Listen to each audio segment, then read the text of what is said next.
one and leave it there and say, I am now unsure on the War Powers Act. I was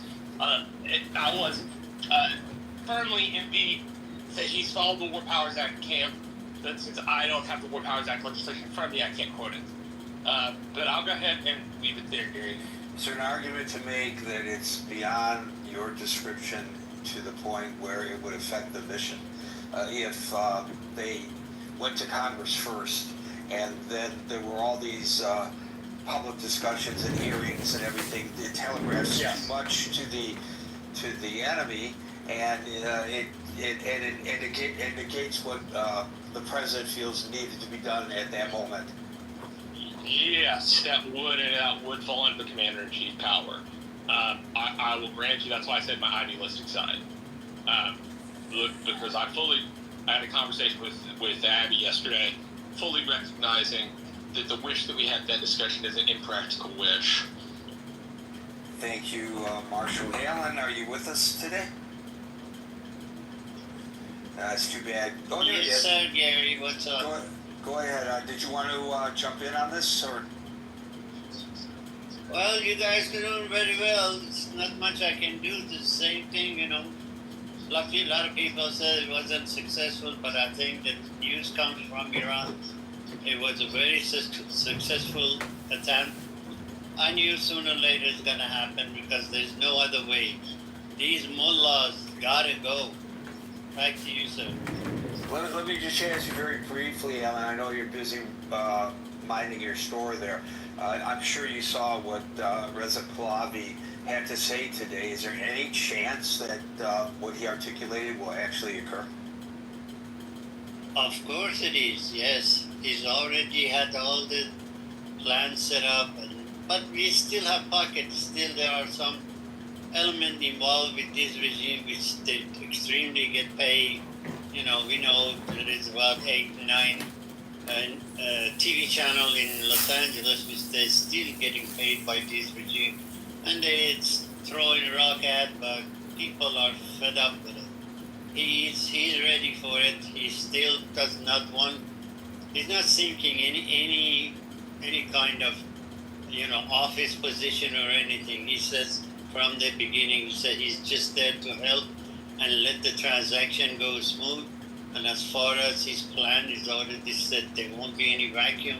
There won't be any problem. It's just a matter of when Khamenei is gonna get hit. There is a news he got hit. There's a news now he's not got hit. He had already few, tapes he sent out. But we all know, almost Iranian, he has like 2 or 3 or 4 or 5 copies which is put in the face and then they come in the front in any of the situations. So, but all the news is good from Iran. The only thing they don't have is complaining. It's the internet, and it's very hard to do, connection with them, and they just want to know the family, the friend outside, they are doing okay. That's just about it. Thank you, Alan. It's interesting as you mentioned that there's a television station in Los Angeles that people say is being funded by the Iranian regime. And I don't know whether if they are or if it's direct, because it would seem that would be in violation of the sanctions. But I can say, from personal experience, this makes me recall during the wars in Iraq, there's a very large expatriated community of Iraqis in Detroit. And there was a newspaper there, a weekly, that was published to serve that community.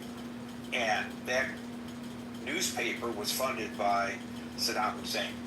And interestingly, it wasn't just the content that was being supportive of that regime, but because the reporters were in and out of the community talking to people, they were able to telegraph back to the Iraqi officials who in the United States who still have family in Iraq was supporting the resistance to Saddam Hussein. And the whole idea for that was to shut people up here in the United States so that they would not exercise their First Amendment rights, because if they did, then the publisher of the newspaper would notify the government and put their families back in Iraq at risk. I don't know whether that's going on with this television station in Los Angeles, but it's pretty interesting and something actually worthwhile of some investigation based on what Alan just said. Anson, I know you got a lot to say about strategically what occurred and the results and what comes next, so the floor is. Well, I want to first weigh in on is it constitutional, and I particularly want to try to address Scott and the millions and millions of people in the United States that will agree with Scott's assertion. But I don't know the answer, and I would suggest that nobody on this stage or in this room knows the definitive answer. The only way to get a definitive answer is if whether something is constitutional or not is run it up the flagpole and let the Supreme Court make a decision. So Trump is a wild man, and he's doing a bunch of stuff, and Democrats have resorted to the courts to try to slow him down, and they're being successful in many cases doing that. And some of the things have gone to the Supreme Court in a pretty quick fashion. So why don't we somebody sue the administration right now and see if a court will establish a restraining order preventing the use of any offensive weapons against Iran until Congress declares war, period. And then let that work its way up the flagpole and let the Supreme Court to decide. Now, is that a joke? No, it's really not a joke, because I am sick and tired of listening to this argument since I first joined the military in 1965. Is it constitutional or not? Is it not constitutional to order the use of military force for whatever reason against anybody without an act of Congress? If that is the case, then we can save trillions and trillions of dollars, because we don't need to forward deploy anything. We can pull back and turn them into tin cans, all of our carrier battle groups, all of our ballistic missile submarines, all of our forward, just pull it all back, and we turn into an island of America.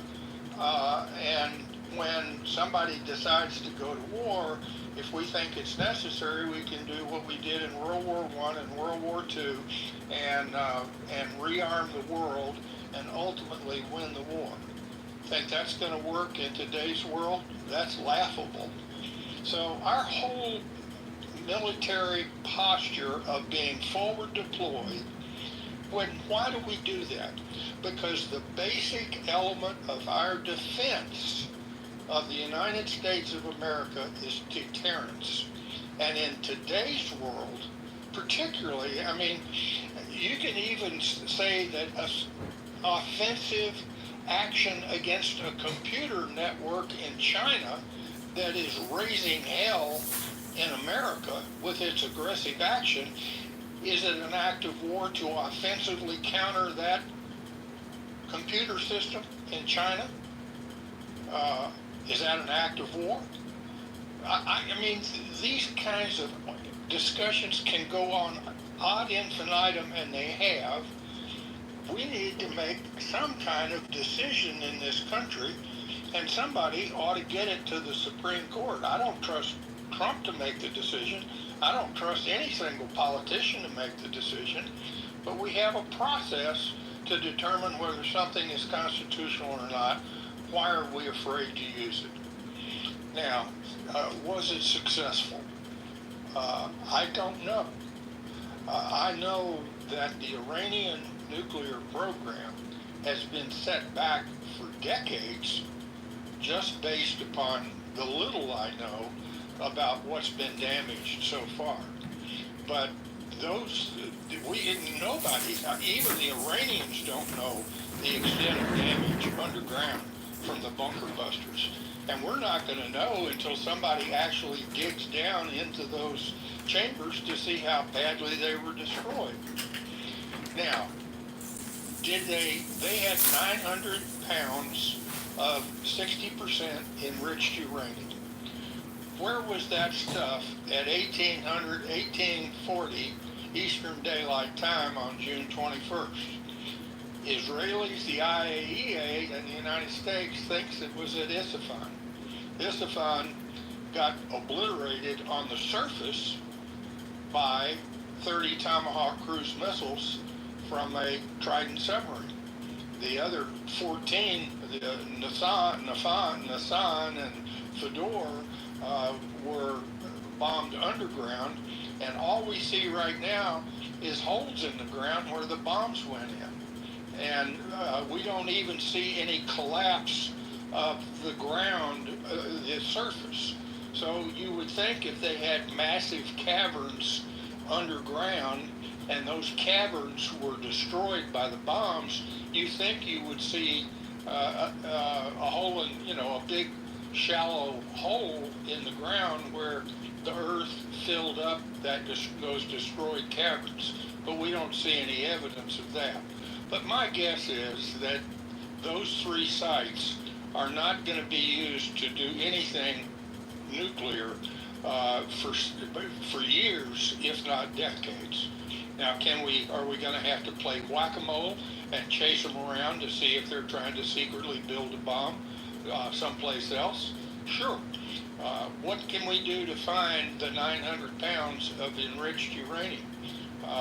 In case any of you are wondering, it takes about 5 or 6 kilograms of 90% enriched uranium to make one Hiroshima-sized bomb. So that's enough uranium that for seat of the pants calculation, you could build 50 or 60 bombs that were all Hiroshima size, which were pretty small, 20 kilotons. But you could build 50 or 60 bombs with that. Where is that stuff? We don't know. Do some Iranians know where it is? Probably. But we're going to have to, and we're not going to be able to fly airplanes over the site with radiation monitors to figure it out, because it's too hard to detect uranium-235 in such a manner. And you're certainly not going to do it from space either. The only way you're going to definitively know is by putting boots on the ground and literally go in with Geiger counters and see what you can find. What next? Iran can quit, which it doesn't look like they're going to do, meaning they agree to go to the negotiating table and negotiate to never again attempt to enrich uranium or build a bomb. They can continue to play whack-a-mole with Israel in hopes that Israel is going to get tired of playing whack-a-mole, and they might keep doing that, or they can go big and try to strike against American forces and others in the Middle East. If what happened in Qatar today is sustained, then maybe they went big. Now, we've got 2 carrier battle groups, and the Trident submarine that launched 30 cruise missiles against Isfahan has a loadout capability of 154 such missiles.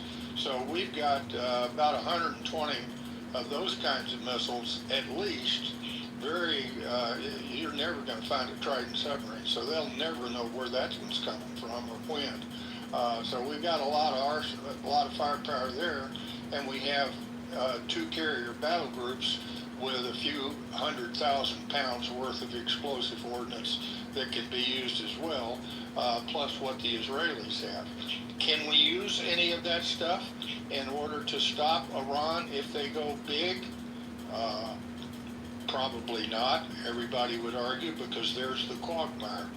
And the other thing is my comment on Trump saying that on national TV, there we go with his bloviation, his exaggeration, his bullshit, and it does nobody any good to say that their nuclear weapons program was obliterated. That is just flat out wrong, stupid. The basic answer, we don't know, and very, very few people, if any, know for sure exactly how badly it was degraded. But degraded, you bet your ass it was degraded, and it's going to be a hell of an effort over years, if not decades, for Iran to get back where they were with almost, arguably enough uranium to build 50 bombs, and just figuring out how to build them and launch them being the only restraint against them, which is a danger to the world, to the United States, that I hope to hell we never see again. So one of the other potential responses, and I know you were focusing on the military, but I just want to add to your excellent analysis, Hanson, is what they're really good at, which is not militarily responding directly, but through terrorism. That's exactly, and what I forgot to say that, and I think I said it in my email to you,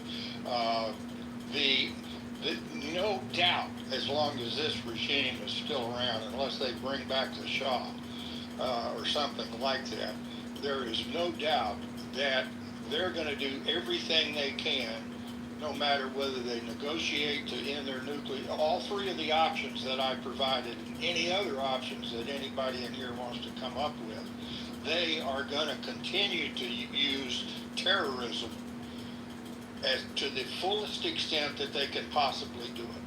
And how to combat that's, you know, in playing whack-a-mole, you just slapped a mole on the cheek and he's ready to bite your hand off if he can get at it using terrorism. So we reignited that beehive. I mean, the beehive has always been there, but now we're going to be in a posture that people are going to start thanking God we have the Patriot Act again, or something like that. So that's a consequence that anybody should have seen coming, and they'll never give that up until we have a regime a la the Shah's regime, or maybe the prime minister that was democratically elected that was overthrown by the Brits in the United States back in 1953. The thing to take into consideration when it comes to a potential, and thank you for that answer, terrorist attack type response from Iran, is that it doesn't necessarily happen immediate. I note that when the Iranian regime was offended by Salman Rushdie's book, because they saw it as blasphemous, and they put out a fatwa and put millions of dollars on his head, it took over a decade before somebody sadly finally very seriously attacked him in New York State. So it's not necessarily an immediate response, and we could get lulled into, you know how it is, we do it here because we reflect what's going on in the news, and the news kind of doesn't reflect but drives the body politic of the nation. We go from one crisis to another, and this will soon be forgotten if there's a period of quiet, but that's a danger if we forget this possibility of terrorist attack, because it could happen in a day, a month, a year, a decade, but it could still happen later down the line, and that's something worth noting. There's one other point that I want to make, Gary, and I sent Gary an email before the room, and I was critiquing his posted conversation with Boaz. But I want to make one other very positive point. I have expressed in here for several years my deep concern about the professionalism of our armed forces. The collisions at sea that I don't think the root that we had 4 or 5 years ago, I don't think the root causes of that have been fixed yet. The abysmal military operation to withdraw from Afghanistan. I mean, I could go on and on about how the military actions have disappointed me so greatly. Today, I can finally point to one, and I said to Gary in the email, one last point. For the first time since 9/11, I'm extremely proud of the B-2 and Trident systems, along with the men and women that have made them work over the last 40 years, always training for such an event just seen. Thank God our military worked this time around. I can see in my mind right now what it looked like in the control room aboard that Trident submarine on the evening of June 21st. That scene was 40 years and counting of relentless and never-ending training. Well done, I loudly say today. Thank you, Anson. And by the way, he's referring to a conversation I recorded with Boaz, which is linked to in the chat above, and a previous one, which was recorded with immediately after the attack with Avi Perry, also linked to in the chat above, although you're going to have to scroll way up because that's a very vibrant chat that you are invited to join. Abby. Hi, Gary. So I'm going to try to be brief with this. I wanted to comment a little bit on what Scott was talking about and the War Powers Act, and try to give some historical perspective on it. If we could take ourselves back to the late 60s, early 70s, and the Vietnam War, and the position our country was in, and after Nixon expanded the Vietnam War into Cambodia and Laos, Congress determined that they wanted to put limits on us committing forces abroad. So the War Powers Act of 73, it passed, and it passed, by the way, over Nixon's veto, and it called for as Scott was explaining, the consulting and reporting to Congress on the use of armed forces with respect to foreign hostilities.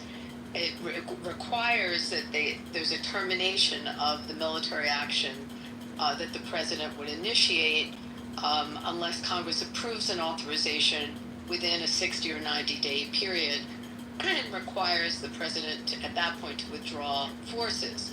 Now, as Scott alluded to it, and we could talk about circumstance after circumstance of Democrat and Republican administrations and presidents that have taken actions to circumvent and find an endgame around the constitutional requirements as well as the War Powers Act. With respect to Clinton, which we have 3 circumstances where Congress refused to give authorization to him. The deployment that he had of troops in Haiti in 94, the troops in Bosnia in 96, and the air war in Yugoslavia in 99. He acted anyway. In 86, Reagan ordered airstrikes on Libya, as Scott was talking about, in the retaliation of the bombing of the Berlin nightclub. I don't know if you remember that, where a lot of American servicemen used to go. And he conferred with congressional leaders, but he didn't seek any kind of vote to authorize it. As I look at this, I think a lot of the Iraq, the decision by Clinton 2 years before 9/11 to go into Iraq with with almost really similar fact pattern of having advisors telling them that there were weapons, at the time, weapons of mass destruction, and the concern that he had to go in and it was an existential threat, knowing also that the way to resolve it was with the bombing. In that situation, I think it's similar. Iraq was resisting the access by the UN inspectors. Sound familiar? Which what we have with Iran, and him being fearful of, at the time, Saddam Hussein's belligerence, let's call it, and the possibility that he'd use the weapons against his own people.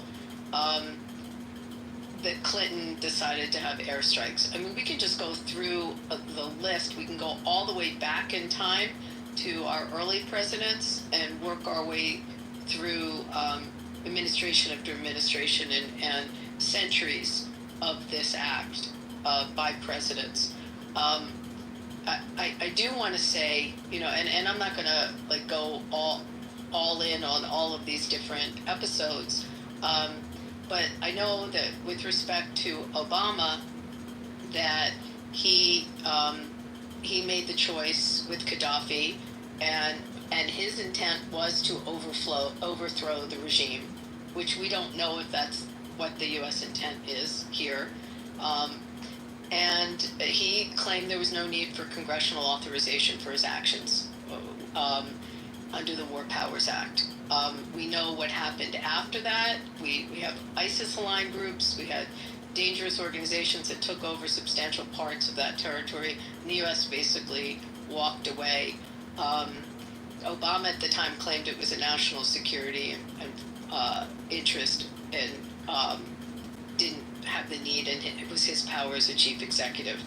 I do also want to say that Congress still retains the power through appropriations, through military appropriations, to cut off funds should they be against a conflict. They're still, in our separation of powers, the ability of Congress to pull the purse strings on certain conflicts. So they're not completely devoid of power when this happens. But with respect to the present action, I think you see hardcore far-right Republicans against it, and then you see moderate Democrats in support of it. Steny Hoyer, Josh Gottheimer, the usual suspects came out in support of what Trump is doing, and Marjorie Taylor Greene and Massey against him. So I think you're going to see that split. I think this is necessary. I think this is an existential threat to the world. I think it's completely justified. We've had enough attacks on physical U.S. troops by Iran and its proxies. We've had attacks on shipping vessels. We've had threats on our soil. We've had assassination attempts against our Secretary of State, our members of our cabinet, our president, the Saudi ambassador as he was on U.S. soil, the Israeli ambassador as he was on U.S. soil. I mean, we could just go on and on this bad world actor and how they have challenged the United States and threatened the United States. We have thwarted numerous cells within the United States. Our intelligence community have over the years uncovered various threats and plots, and I'm sure we're going to see many more. But if you look at what was the justification in the other acts by other administrations, this meets, in my opinion, this meets that level, just as the others were feeling that our country was at risk and at a security risk. So along with, and I haven't even gotten into standing there with our ally and assisting our ally who has assisted us with intelligence, all kinds of military support as a steadfast and strong ally in the region. And I think that last thing I'm going to say is it's going to be interesting to see the bedfellows here as the attacks are coming in Qatar and other Gulf states. They've already helped Israel in deflecting and going, using their air resources to go after some of the ballistic missiles and what's been shot at Israel. We've seen the Gulf nations, but both in April, when the first attack came from Iran to Israel, and now from Jordan and Saudi, the Emirates, and I think you're going to see more and more. Even Syria this time has helped. So the direct attacks at the U.S. bases into countries like Qatar, it would be very interesting how the response is from those nations and how many friends Iran has in the region. And I'm going to say they're not batting 1,000 on this one. So I'll leave it at that. But I think it's justified. It's got precedent, lots of precedent. You name the administration, and we can find one. As I said, we can go all the way back to Jefferson, Madison, Monroe, Polk, Pierce, Roosevelt again, Wilson, Kennedy, Johnson, Reagan, Bush, Clinton, Obama, Bush, Obama, Trump, Biden, Trump again. So there you go. I'm done. Thank you for letting me speak. Thank you, Abby. I don't know whether there was a connection ever established between the two assassination attempts on the president and Iran, but we do know that Iran has threatened to assassinate the president of the United States. I do know, because I've been around Mike Pompeo enough to know that he cannot go anywhere without security all around him, and he is still at risk for the strike on Soleimani.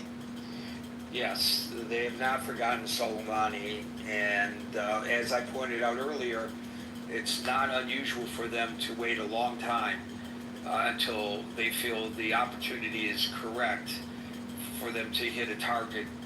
John Bolton, for example, is also on that list. So thank you, Abby. Hey, can I respond real quick? Yeah. Yeah, thank you, Abby. That was very articulate and helpful. And I'm largely in agreement with Abby's analysis. Like, I think you can find precedent for this presidentially. I think she's completely right about that with both parties. Question is it good precedent constitutionally? There's a book, a legal scholar, I think he's from Yale. I've heard him speak a few times, Harold Coe, and he wrote a book called The National Constitution, the National Security Constitution in the 21st Century. A really interesting scholar, and I think he's at Yale Law School. But he basically argues that this is just continual. With both parties, it's a continual overgrowth of just deference to the executive on national security issues, and increasingly, with every administration, it gets worse.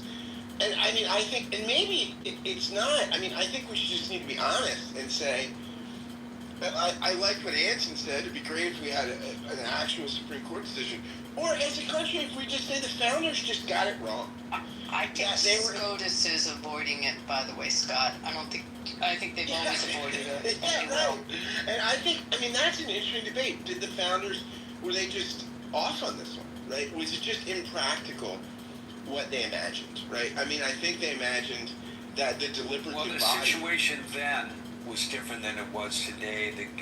The art of communication, where anything that you're doing today is instantaneously telegraphed overseas, halfway around the world even, to a potential enemy, which in those days you wouldn't be able to strike at any rate with the kind of immediacy that we see today. So the playing field then was completely different than the playing field today. So that does not necessarily mean that they got it wrong. It just means that the landscape has changed between. Yeah, no, I don't disagree that's an argument, right? There are people, there are good scholars on all sides of this, right? And there are people that are not persuaded by that argument. But I think it's a good argument, right? I think that you could just say it's impractical, right? That maybe they didn't get it wrong, but for the 18th century, it was practical, but now it's not, and we just need to invest all this power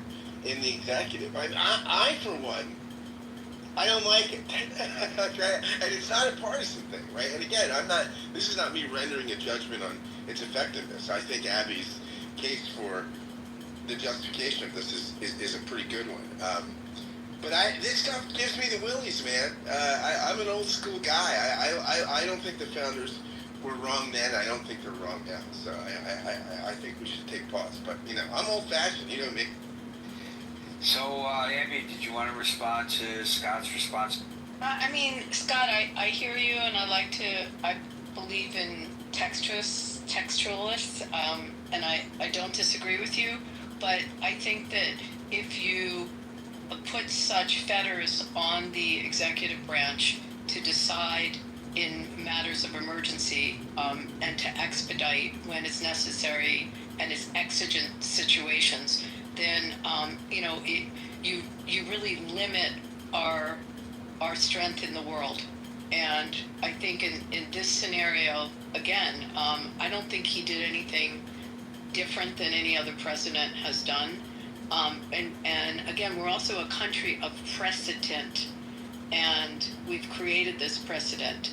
So unless Congress enacts a law that enhances the 1973 legislation to be much more limited in how it's construed, and specific in its construction, I think that it will continue this way. If you look at articles, you will see Republicans attacking Obama and Clinton. You can read all kinds of interesting law review articles about it, and the Republicans going to town on those presidents, and you're seeing Democrats go to town on this one.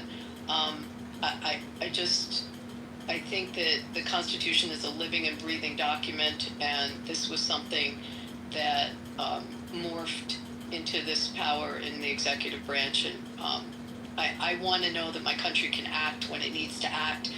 And also, I worry about the trust in Congress. I worry about people lurking around the halls of Congress like Ilhan Omar that I don't feel have the best interests of the country. And there may have been some concern with the security of this, and that's something to think about and maybe consider. It may not be new that we've had that issue, but I definitely think we have that issue. Thank you, Abby. I was thinking as the two of you were talking of the circumstances have been slightly different. Let's say there is and it doesn't necessarily have to be Iran, but there's a rogue state out there, and our intel says that an attack from that state on the homeland of the United States is imminent.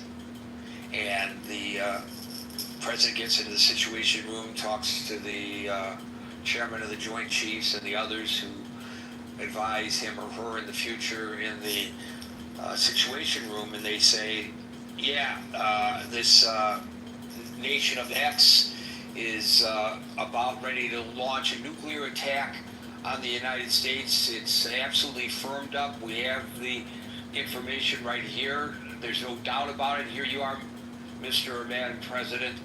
Okay, let's go to Congress. You can't under that circumstance, in my opinion. I think everybody would agree. So I think philosophically, Scott makes a point, a good point. But when you talk about real life, maybe that's not necessarily possible any longer, depending on the set of circumstances. In this set of circumstances, maybe you could have gone to Congress first, maybe not. I tend to lean in the direction of maybe not. But I think an argument could be made, maybe so. But in the circumstance, the theoretical that I just tossed out, absolutely not. So I would rather that my president, knowing that New York City, for example, is going to be targeted by a nuclear attack tomorrow, doesn't wait until after tomorrow to get the permission from Congress to do something about it. Dominic. Wow. Hey, Gary. Happy Monday. Very interesting weekend. Listen, the comments so far are very comprehensive. I am persuaded by Abby. Uh, and one of the elements that intrigued me about, I guess you might call it subtext of what she was discussing, was this idea that there's a level of disingenuousness in the public square. One, as relating to what is inherently a political combat, I mean domestically, posing as earnest intellectual back and forth. And to me, that is sort of the rot that has infected our public square.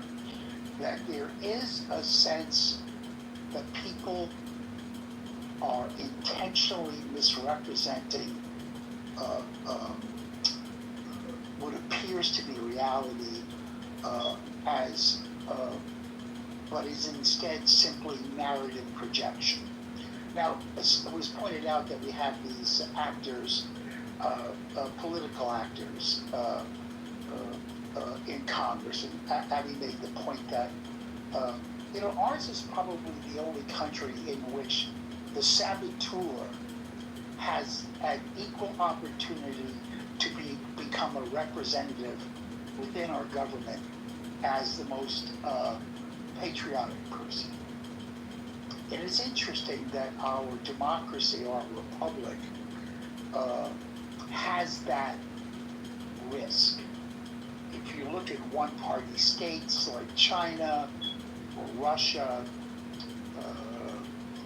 Iran, the likelihood of there being a avowed opponent of the existence of the government or of the nation itself being accepted as a representative is nearly zero. I mean, I doubt that there's going to be a representative elected in Iran who publicly opposes the Ayatollah. Maybe you could find one, Gary, I don't know. I doubt that there's a clan of representatives in the Communist Party of China who publicly opposes executive decisions on the part of the Communist Party or the government, although I assume that they're the one and the same thing. So that's a risk that we have that is ignored, I think, both by intellectuals and observers in general, that we do have rats in the henhouse, or foxes, whatever you want to call. We have, in fact, I was just watching the news. They were talking about the likelihood of Iranian cells having been a part of the millions of people who entered the country over the past 4 years under the open borders policy of the Biden administration. And they were trying to calculate the likelihood of the risk associated with that, with Iranians intentionally entering the country illegally through the southern border. I don't know of another nation that accepts that risk. We accepted it, So I have, I don't know if that makes me old school or new school, but I think that we forget the idea that there are permanent wars in modern political history. There is this concept of permanent war. And we seem to think that everything is impermanent, that there aren't permanent enemies, like, say, ideology. Okay, like, say, this gets back to Samuel Huntington, but we do have permanent cultural enemies. I think China is a cultural enemy. I think Islam is a cultural enemy. But Sam Huntington thinks so too. He's a famous. Yeah, well, with all due respect, Huntington was just flat wrong. Well, I They disagree with you. presupposed the First, he world. wasn't wrong.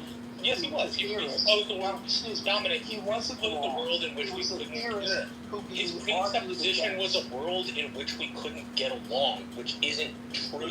It is It's true. not history. No, it's not. Of It is course not it's historically true. accurate. Of It is course it's historically true. accurate in the Middle East, maybe over the last 500 I'll years, give but you over the the last floor. 1,000 years, I it does will not give you prove. the floor. You can have it. But that's not a legitimate argument. Of course, it's a legitimate argument. If you want to look at the last 500 to 700 years of the Middle East, fine, you're right. If you want to look at the last 500 years of the Middle East, you're not right. It's fine. Go ahead. Here you go. You can run it. So I'm going to go back, Dominic, to your initial comment about, you used the term disingenuous. It caused me to think about Chuck Schumer. And I looked up the exact quote, his reaction to this attack on Iran.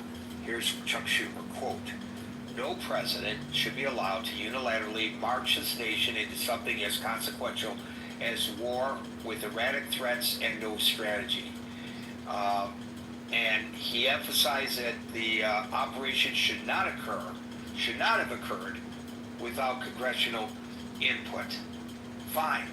Well, I also look back at his criticism of Mr. Biden's unilateral attacks in Syria and on the Houthis in Yemen.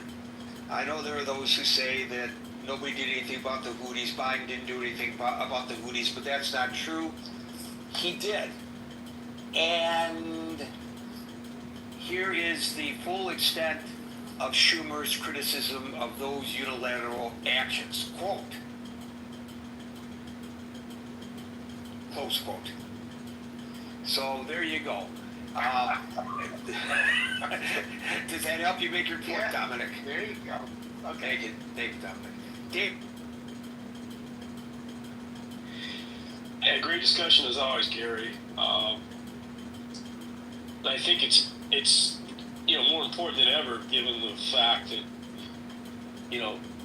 on the one hand, this bombing by Trump and our great military, which I have the utmost respect for, the immense power that we wield and the way in which we can wield it, we also have to respect the people that wear that uniform, the families that put their sons, daughters' lives, as well as the wives, the children of the personnel who have to effectuate these orders. And, we just saw recently, I brought up in the case of the blowback, the ability of Iran to wage asymmetrical response to these bombs is not in kind the way their ability to launch similar B-2 technology at us or at Israel. So, and actors on the world stage, Gary, unfortunately, are going to bypass UN charters of engagement in war,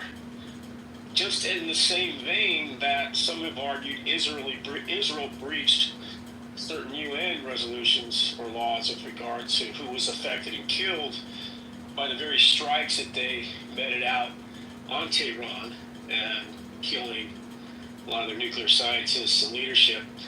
There was evidence that media personnel were also killed, which under UN charters are to be exempt from acts of aggression and war because they're innocent civilians. So we see the murkiness of defending one's nation with regard to the threat that is directed at them. In this case, obviously, the perceived, accurate or otherwise, that Iran has enriched uranium to the level that was rising to the level of being nuclear and deployable, or not necessarily deployable, but nuclear and ready to be used in a way that would be a massive existential threat to Israel, and of course to our interests in the region. I think our Constitution, our founding fathers, as imperfect a document as that was, as imperfect a document that was in light of what was governing our nation at the time, economically and otherwise. I think they got it right from the standpoint of they didn't like seeing King George wielding this massive might on the colonies against the enemies of the colonies, against the enemies of the crown. France had a similar king that did similarly. So I think that the founders got it right from the standpoint of they didn't want to have unchecked immense power. And of course, the founding fathers could not look forward to the future and see the creation of the nuclear bomb, see the creation of massive war machinery that is beyond the scope of what they were probably able to even conceptualize. We're talking about muskets and horses and ships and things like that. And so, fast forward through the campaigns, and I think the most salient example of that, and that was honored to the T, was Roosevelt with regard to World War II and the power Congress wielded in checking his ability to just dive right into World War II. Even though the evidence was great, even though Churchill was lobbying, we saw, the way in which Nazi Germany was running roughshod all over Europe.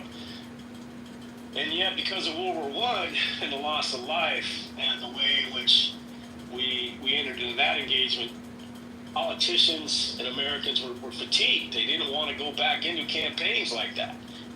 And Roosevelt and the Neutrality Acts that were passed in Congress stepped Roosevelt's ability. He honored those acts, and he's on Mount Rushmore, or at least I think he is, or I think his cousin is. And what I'm trying to say to that, Gary, is that there was not a more existential threat to the free world than Hitler's army, right? And so does Iran's threat absence the evidence? And of course, we have our government, our president, commander-in-chief, debating the evidence with the very people he put in power to tell him what the evidence is. And that I'm speaking of is Tassie Gabbard, and her running her CIA intelligence and everything else. So, again, are we calling upon our men and women in uniform to act out aggression with absolute certainty? And that remains to be seen, Gary. And, irrespective of allyship with Israel, I think ultimately we could have waited a little bit longer. I think that with regard to our world standing, with regard to the eyes that are upon us, we have to engage in a way that speaks to the very power that we're able to lever against our enemies. So, how does Iran respond? Well, we've already seen Qatar and our bases being attacked that way. It remains to be seen if they're going to try to bottleneck the Strait of Hormuz, which could roil oil markets and our economies around the world. That's not something Trump voters wanted when they voted Trump into office. They want to bring prices down. So, two steps forward, one step back here. And of course, we have an amnesia with regard to these campaigns. Vietnam, we had peace for a really long time. We won the Cold War. We won the Cold War without launching missiles against the great Soviet Union. We did that with a lot of soft power. They say rock and roll and blue jeans, that the East wanted more of what we had in terms of movies and our lifestyle than being repressed. So, I'm not saying that the Iranian regime is anywhere near accommodating against, say, some of that, but end of the day, Iran is a large country. There's 90 million people that live there. They fought valiantly against us and our backing of Saddam Hussein in the Iran-Iraq War. And so I don't put it past them to steel themselves with regard to further aggression. So let's hope that negotiations can stop this. Thank you.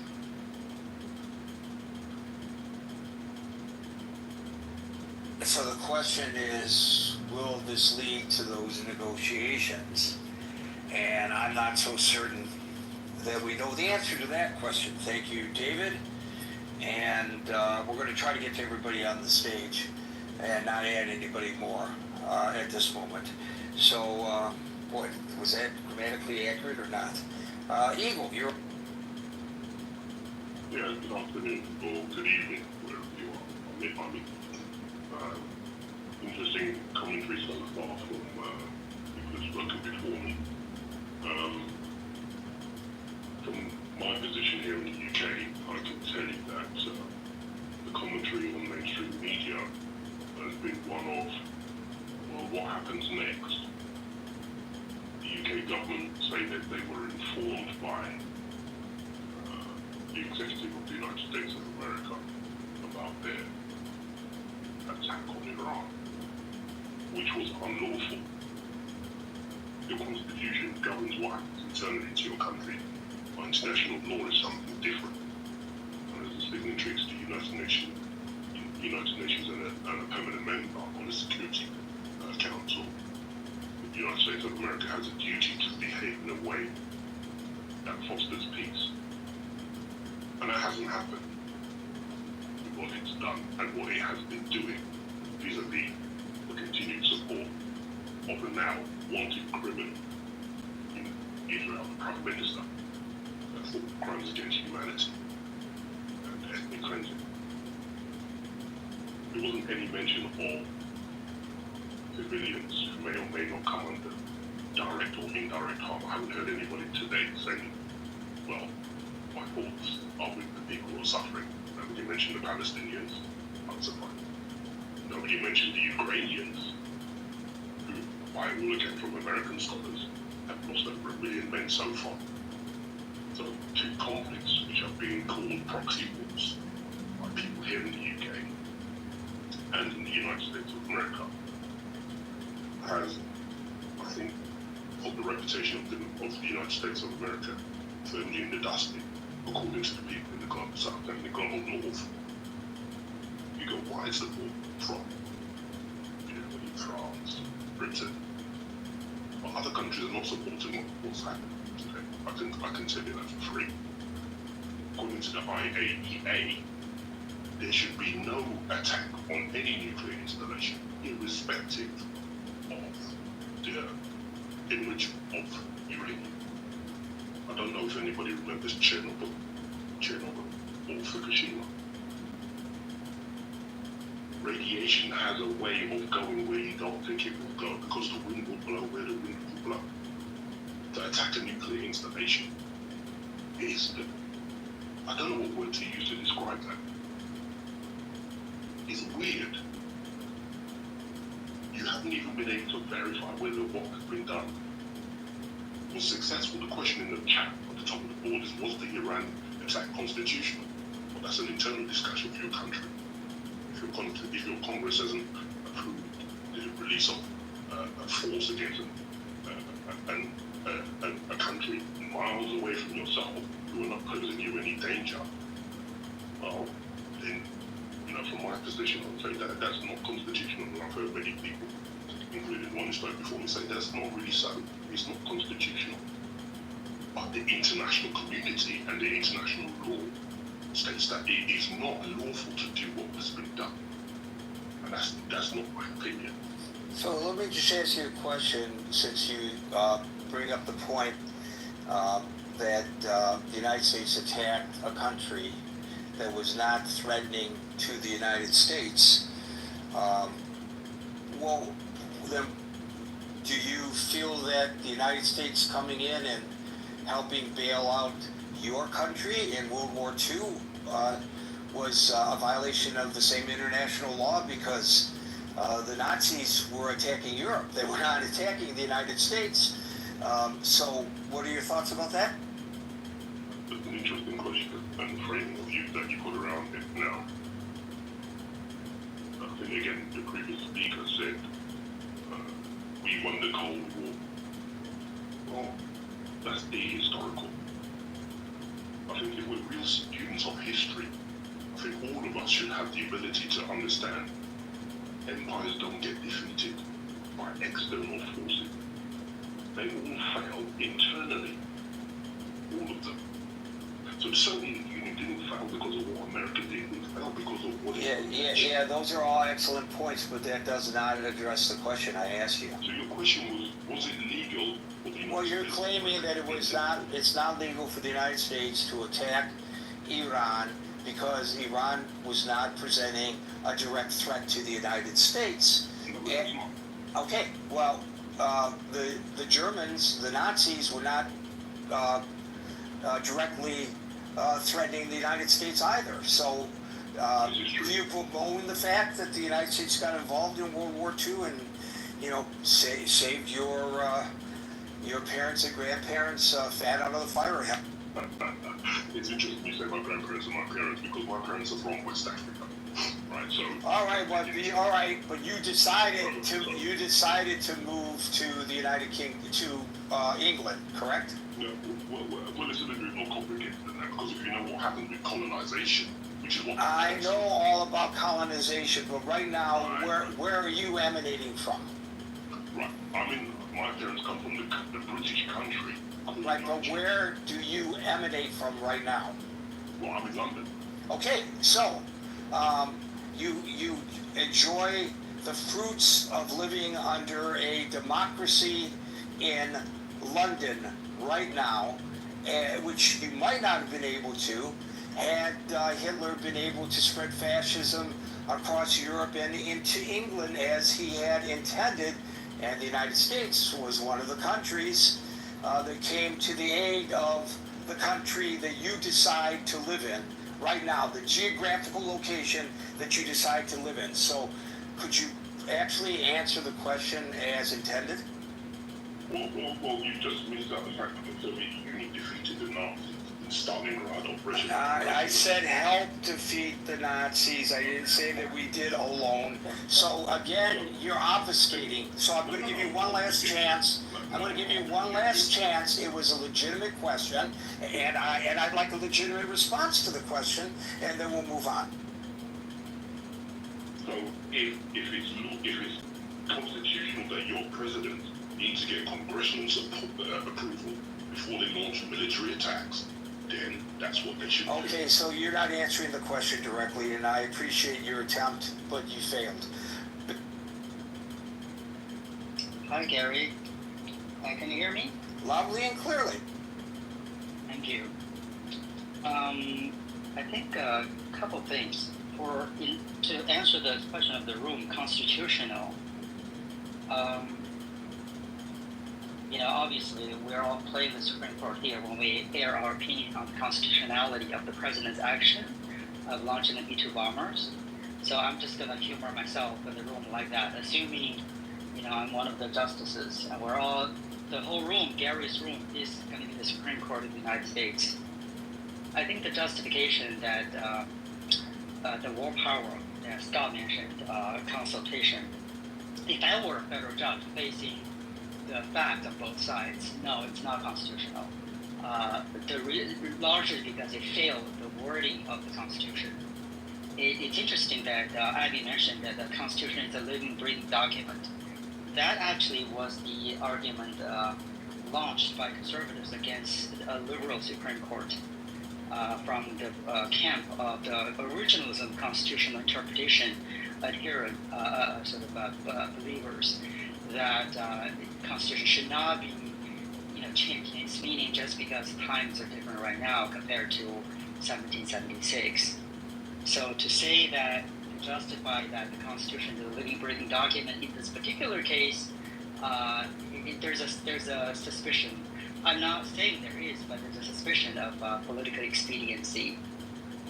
The reason I say that it's not constitutional is because I don't think the circumstances under which we launched the B-2 bombers were a circumstance where I think you made a proposed hypothetical that there was an intelligence of bombs, long missiles heading towards New York.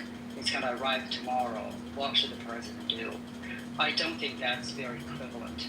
I would say for this particular president, President Trump, there's a pattern that he's using emergency powers that's really provided as the framers had intended as an exception, but he's using it as really the rule. And that is not just this particular case that we're talking about, the attack of Iran by the bombers, but as well as the immigration cases. For example, yeah, but surely, Ben, other presidents, as Abby also pointed out, and you just mentioned that you were in the room when she was talking, other presidents who did not wield the executive order pen to the degree that this president has domestically have taken military action in much the same manner as this president has previously, and there wasn't all this hand-wringing and chest-beating about the constitutionality of it as we see today. So Gary, you're a psychic. That was actually the next point. The next point is actually relatively simple, meaning that yes, there were all these terrible previous presidents, including those terrible Democratic presidents that did the same thing, launching military attacks without the consultation or approval of Congress. Yes, let's assume that's the case. Remember, I'm speaking today as if I'm a fake Supreme Court justice. What the other presidents have done means something, but not dispositive in a legal term. Meaning that I would rule based on what I interpret the Constitution, not because some other bad actors did something exactly the same. That borders on a political argument, which is very classic. But wait a minute, the only reason I challenge you on that is because you tried to make it sound like this president, with regard to this action, is acting differently than his predecessors because this president wields the executive orders so much, and I'm pointing out that that's not a fair argument to make given that others who did not wield the executive order as often as this president also took unilateral military action abroad. So let me just make that clear. No, I did not say that. Absolutely not. What I'm saying is that I'm judging what this president does. I'm not commenting whether the other actions by other previous presidents would be justifiable or not. Put it in another way. Let's say we have a different room tomorrow. The room title is, well, let's talk about the constitutionality of military attacks authorized by previous presidents, Clinton, Obama, Bush, blah, blah, blah. Gary, if I could be here tomorrow, I'd probably make the same argument, meaning that if this war... Right, and I'm sure you would, but I'm just trying to point out what I see as a nuanced attempt on your part to say, well, this is worse because this president has a history of ignoring the Constitution by sending military troops and into California, by letting ICE round people up, okay? But one has nothing to do with the other. This has nothing to do with the executive orders, which have been roundly criticized here. This has to do specifically with a military action that may turn out to be a one-off. Right. So the reason I raised the ICE example, which you did, as well as the immigration cases, et cetera, is to demonstrate my point that the circumstances that the president would justify the action today as in the launching of the bombers, in my opinion, they're not emergency circumstances enough. It does not meet the exceptional circumstances that in your hypothetical, for example, missiles are coming at New York or DC, and they are arriving tomorrow, and our Iron Dome is not good enough to protect those missiles, then I think the president is not going to need necessarily to go to Congress, have a 2-week discussion. Right, but the discussion up until that point, was whether a president should be required each time he wants to take military action of any sort to go before Congress. So if that requirement is in place at a time when there is, unlike in this example today, you're correct. In this example, there were not weapons pointed at New York City that were going to be imminently fired.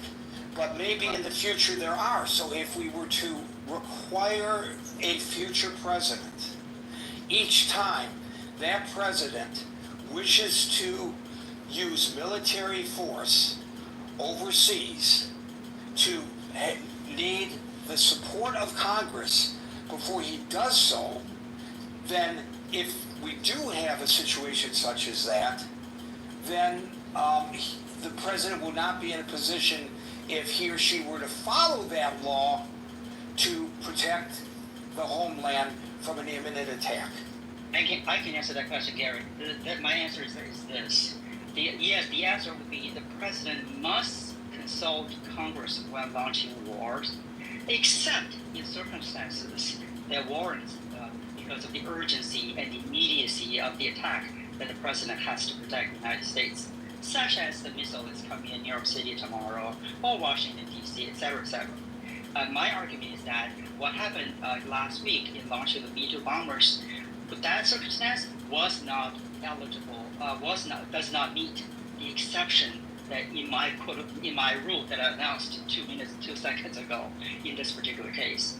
Another point is that, Gary, we're going back to Anson's argument and situation. Beyond the law, let's assume it's constitutional, okay for the president to do that. Remember, this particular president is really making the executive branch much larger than the other two branches. And this is really not a secret, and we've discussed this in this room previously as well. That's not the only reason the current executive has the ability to do what he's doing is because of 250 years of other presidents. It's not fair to unilaterally set that on Trump. It's got a giant issue to it. So this is one of the few presidents that openly said, "I'm not sure I would pledge my allegiance to the Constitution," and very few presidents in my limited historical knowledge actually had announced that. So it's very clear that what President Trump has demonstrated is might is power. If you look at the big beautiful bill, that particular provision of imposing a bond requirement for contempt of order, that is a blatant attempt of potentially ignoring contempt of order issued by federal judges. It's a beautiful bill, This is a very, very important fact, meaning that we may potentially have a direction that we're heading to where, like another gentleman mentioned, I think Dominic probably mentioned that when you look at other countries, the authoritarian state, you wouldn't see some of the same circumstances that we have here that in those other countries. So in essence, this is really, there's more than a zero possibility that we are having a fundamental changes in our governmental structure, meaning that the president is bigger than the courts and Congress, and the president can wield a huge amounts of power, just as if he or she were in Russia or China or North Korea. And that, I don't think, is something that most voters would want to see that happening in the United States. To view other countries, You're saying it's Donald Trump's fault. It's not Donald Trump's fault. It's not Donald Trump's fault that 250 years of American presidents have seized power after each administration and used the previous administration's rationales and actions as precedents for doing other things, Ben. You are setting the entire weight of history on Trump. That's not fair. You want to attribute it and say 250 years of history have made it so that the executive is far more powerful than the founders ever intended to be. I agree with you. But just sitting at Trump's feet is not an honest statement of how we got to that place. Okay, but I think his point was that the acceleration is greater under Trump during this particular administration than in any previous administration. I think that was your point. It absolutely is. And actually, just now that I have the mic, just so that I don't want to blame this on Trump, honestly, in my limited exposure of information and the conversations that I've had with others that are much smarter and more knowledgeable than me, I think Trump is just the tip of the iceberg. Underneath that tip of the iceberg, there are other individuals, politicians, on whatever political spectrum. In this particular case, maybe the Heritage Foundation, maybe Project 2025. They even want more than what Trump is doing. I jokingly mentioned the MAGA should be MAWA, Make America White Again. And to have that, to hear others in this platform talking about we should view other countries culturally as enemy, that is very, very dangerous in my mind. Whether you're dealing with whatever country, Iran, UK, France, Russia, even North Korea for that matter, they are still in individual sovereignty on this earth. There are still approaches that we should follow, not because those are genetically evil culture, but rather it's the political system, it's their actions that we want to fight against. And I think that's a very nuanced point. I know some people may not like it. It's very easy to say, oh, because you have green hair, then you're an evil person forever. That is not, I think, the critical thinking forum sort of conversation should entail. It's just my opinion. I think, I think you're right about that discussion. I think you're 100% right. There are definitely people who want to use the power of the presidency to do things that are absolutely destructive to the country as a whole. I 100% agree with you. So anyway, Gary, I think I've said more than I haven't been on the stage for a couple weeks, so I've said more than I probably should be saying. And I understand where you're coming from, Gary. Trust me, I do appreciate that or empathize. But I just wanted to point out, provide a different voice, that it may be expedient to see your enemy getting hurt, but I always believe the theory that your enemy's enemy may not be your friend. You as in not you, Gary, I'm talking about the generic you. I would still like to analyze facts in a logical, sort of scientific, evidence-based way versus just political ideology, or whether I'm liberal, I'm conservative, you're a Democrat. I don't think it's that useful or helpful. But anyway, I appreciate your platform, Gary. Thanks. Thank you, Ben. We'll now go to Frank. The two questions in front of us, was it constitutional? I would argue absolutely. This is kind of a trope pulled out most of the times, and I think it neglects history or the text of the Constitution. If you look at the Constitution itself, it essentially gives Congress the power to declare war, but it gives commander-in-chiefs the power over the military. And commanders-in-chiefs from our founding have used that power both internally and externally. Washington, the Whiskey Revolution or Whiskey Rebellion. You look at the Barbary Wars. I mean, the Halls of Montezuma or the Halls of Tripoli is something about a undeclared conflict. You want the executive to be able to exercise the shores of Tripoli. The shores of Tripoli. I apologize. The shores of Tripoli. You want the executive to be able to exercise commander-in-chief power so he can protect the nation. I think that's kind of what the Congress or the founders intended when they put him as commander-in-chief. Where the line is between like an action like that and an actual declared war, I think that is really unsure because the text is pretty non-existent there. But I do think things like the War Powers Act are actually the unconstitutional thing because they refrain, they too much kind of contain the presidential constitutional powers of the president. So I think actually the opposite way of somebody like Thomas Massey or others. I think the executive is pretty strong in national security. I think the second part, successful, it's looking less and less successful. I mean, the major site is really unclear whether we penetrated was enough depth to destroy their capability. It looks like a lot of their radioactive material, was scattered in various places in Iran. And my concern would be, it looks like the attack by the Iranians was meant to be intercepted. It was meant to be a dud. It's just coming over the wires that they're going to have a ceasefire tonight. My concern would be, this is a means of pausing, and we haven't actually removed their capability. And what we're going to have is still an Iranian state that is is going to be now very motivated once they can breathe to go towards a nuclear weapon and establish nuclear deterrence. So I always make this point that this is essentially 1940s technology. You can either get rid of it by force or diplomacy. Diplomacy is a hell of a lot less risky, and it's unfortunately we left to JCPOA. I kind of worry now that we have used military force, if we don't come out the end of this conflict with an Iranian state that is both, highly motivated to achieve nuclear deterrence and also really, really,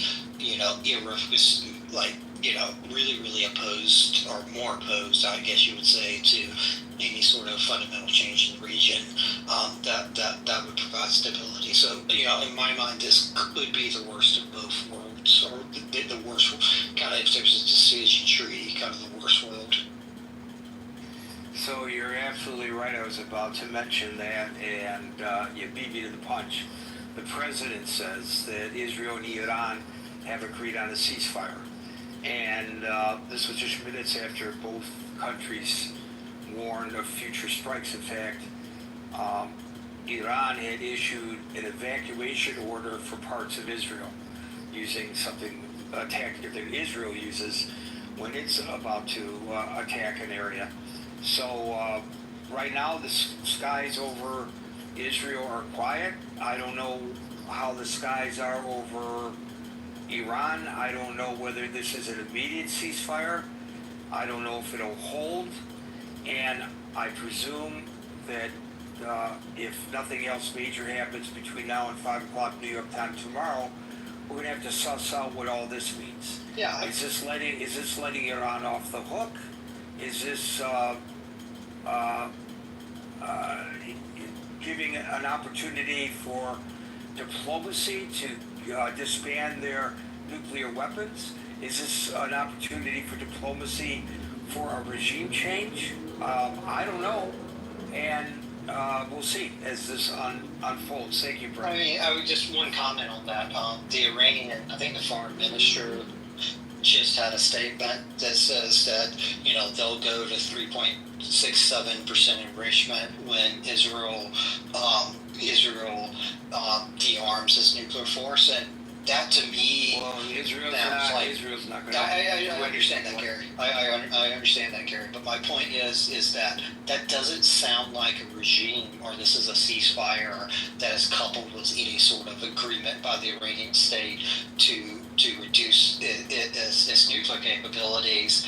And if that's the case, and these attacks weren't actually as successful as they appeared to be on kind of the first night, I think we are left with a very dangerous situation, because all the strategic logic for the Iranians would be to achieve nuclear deterrence and make these sort of attacks unfathomable. Because I mean, if you can achieve nuclear deterrence and you can place a nuclear weapon on a ballistic missile and put it in Tel Aviv, Israel doesn't do what it just did, nor does the United States. I mean, that's a lesson North Korea has learned very well.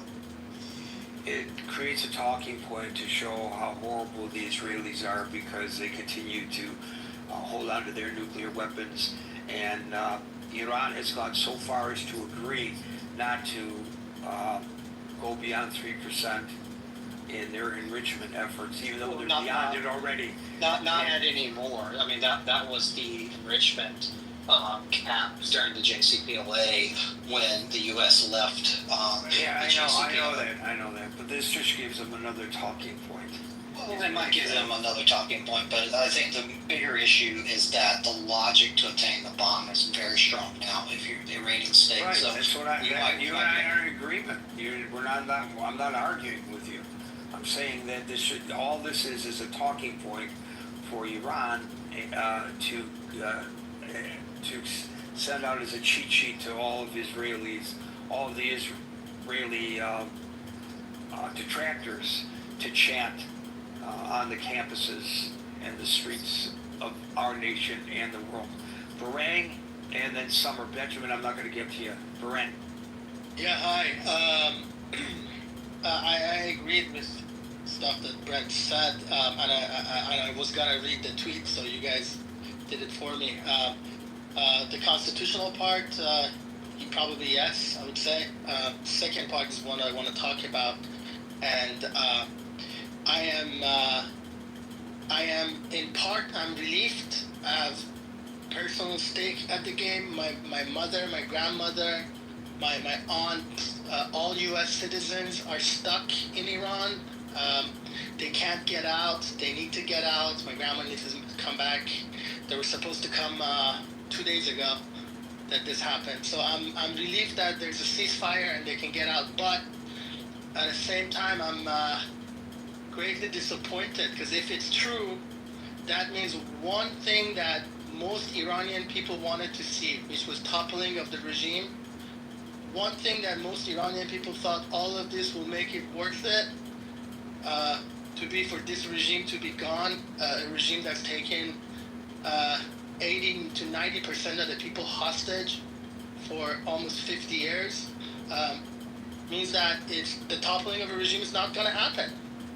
It means that they'll probably make some sort of deals.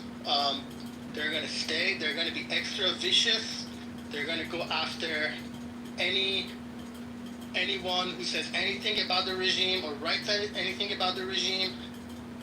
Now they're like they're like an injured animal, and they're gonna, I think all Israelis and U.S. did was kick the ball down the road. They can recover and regain a lot of the stuff they've lost in 2 years, 5 years, maybe 10 years. The technology is 80 years old. They know the know-how. They have universities that are producing nuclear scientists all the time. They can buy stuff from North Korea, like they did before, from Pakistan. So the disappointment on my part. I think it was all for just kicking the bucket down the road for at most 10 years, maybe. I really have nothing else to say. Thank you, Barang, and I hope your family makes it out safely. And Summer, you get the final word. Okay, so thanks again, Gary. Basically, my theory is that each and every U.S. president we've had over the last few administrations, they've destroyed at least a couple of Muslim countries after becoming president. So, Bush, he deserves full credit for Afghanistan and Iraq. The Obama administration, I give them full credit for Syria, Libya, and Yemen. Biden, I would give him full credit for Sudan.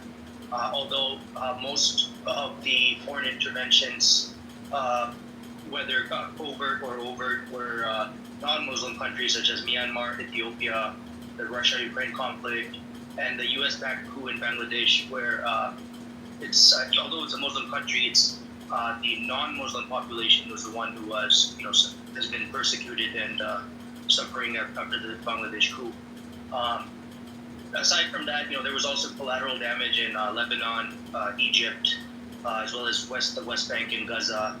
I don't think any single administration deserves full credit for any of those. But so far, Trump's achievements have been dismal compared to his predecessors. I think his biggest achievement was maybe virtually destroying the value of the Turkish lira against the dollar. But he didn't directly cause any physical harm or casualties in Turkey. So I think perhaps, and I'm not saying Trump himself, but say that people influencing the administration, they wanted something big this time. They wanted a big fish. Iran happens to be a big fish. However, the news of the ceasefire just broke out in the last 10 minutes. If the ceasefire is to successfully hold, then I would say Donald Trump has failed again in comparison to his predecessors. He still doesn't have achievement under his belt in that regard. Thank you, Summer. Folks, we're here Monday through Friday from 5 p.m. to 6 p.m. New York time. So till 5 p.m. New York time tomorrow. For the next edition of the Critical Thinking Forum, everybody be safe, be well, and peace out. Just having the rational conversation, the MAGA conversation, I'll give you what the spin point is. So Vice President Vance just said, our bombs actually accomplished the goal of eliminating their nuclear program. That's a lie, right? And that's so a fucking lie. Yeah, so that will be the MAGA talking point. What Okay, so nuclear that's the program thing. do they have That's gonna be the exact. Oh, Matt, Tell me. Matt.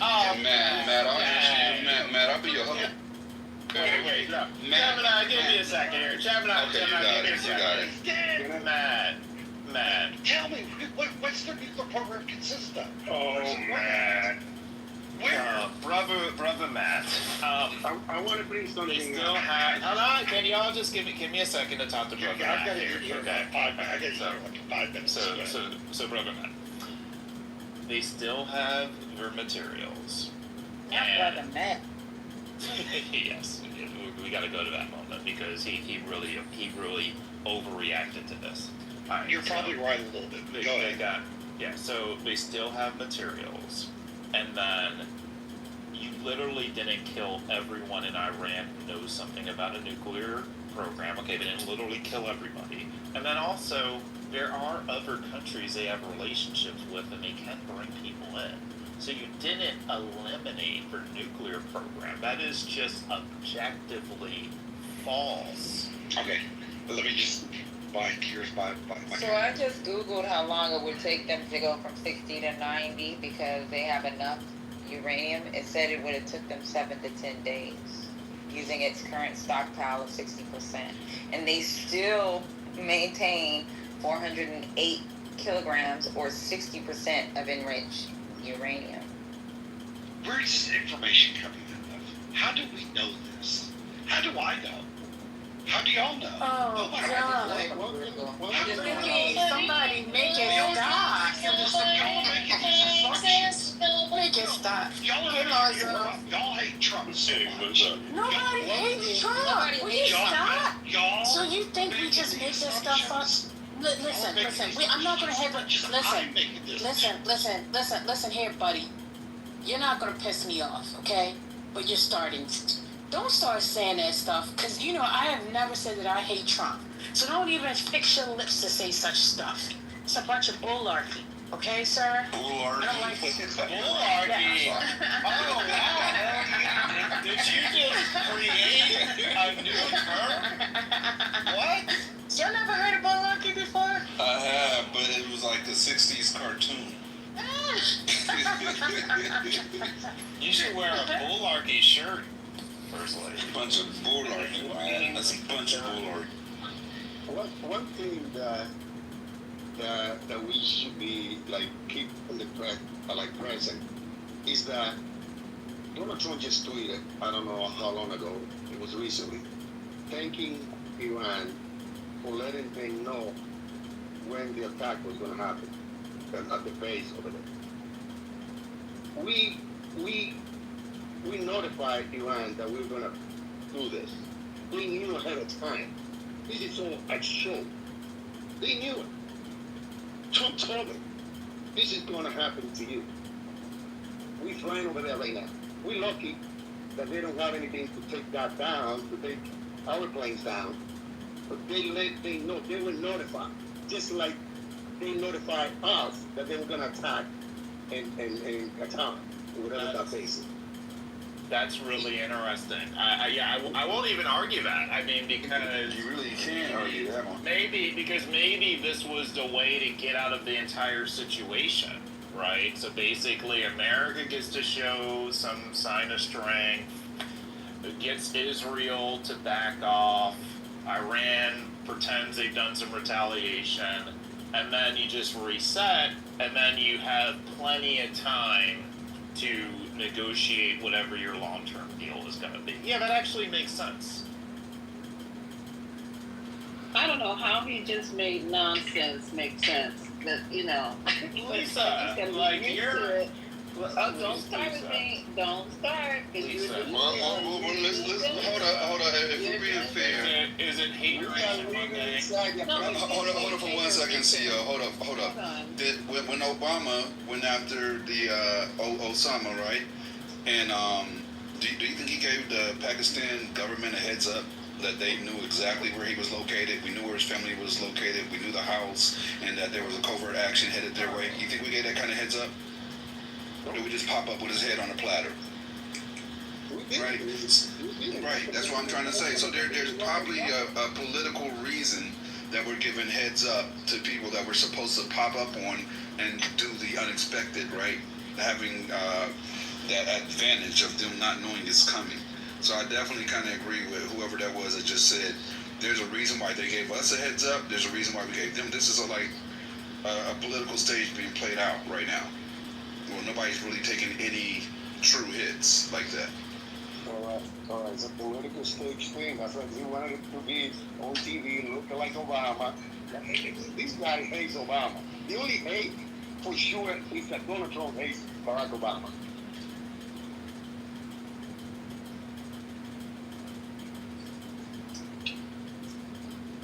What up, JD? Yo, what's up, y'all? Hey, I'm gonna ask you, how is that a show of force? If they knew we were coming, and how's that a show of force? Because this is all narrative, right? It's all about the narrative you can create, and then you just dial that up, right? And if you look at Trump's base right now, they're all geeked. They're like, he deserves a Nobel Peace Prize, right? But he's a war hero. Hold on, and then on Saturday night it was, this is the greatest executed military initiative in the history of the universe. Yeah, but that's what I'm saying. So who's buying that? They're buying it. What are you talking about? It's completely bought in. The maggots bought it. This is the mega show. They do it for the mega. They believe all this nonsense. So how many people have came in here and tried to give us some information and read just the headline and didn't read the article? So that's the thing, right? So there's a lot of Americans that's just going to read the headline and say we bombed the shit out of them, and they're not going to read into the article and say, hey, Qatar, or Qatar, whatever you want to call it, the country was informed prior to. Like, motherfuckers didn't even know. There's people that's coming in this room and didn't even realize that the United States was given advance notice that, and Israel was given advance notice that they was popping off. People are still talking like they just popped off. That's a fact. I'm literally about to engage in a lawsuit that's based on that, right? Which I ain't gonna go into the details, but basically, people will look at a thumbnail and not read an article, right? We're we're looking for fast consumption, fast food politics, fast food information. So they'll look at a title, look at a picture, and then make all kinds of assumptions, especially maggots. Based on that, they're not going to go through the details, sift through the details. How many times have we asked them in this room about a detail of a situation that they're speaking as if they had extreme knowledge on, and they don't know? Oh, they say they know. They'll provide the data in the chat, and we'll be like, what the fuck is you talking about? And here's where this all gets deeper. All right, so Disclosed TV just came out and reported that Iran has not been presented with any ceasefire proposal and sees no justification for initiating one, a senior Iranian official tells CNN, okay? All right, so Mike Benz, who is this security expert that has, worked within the Trump administration, his response to that is, we're manifesting. What does that mean? It means that Trump probably does not have a deal with the Iranians, but he made a statement as though there is a deal to force them to do a deal.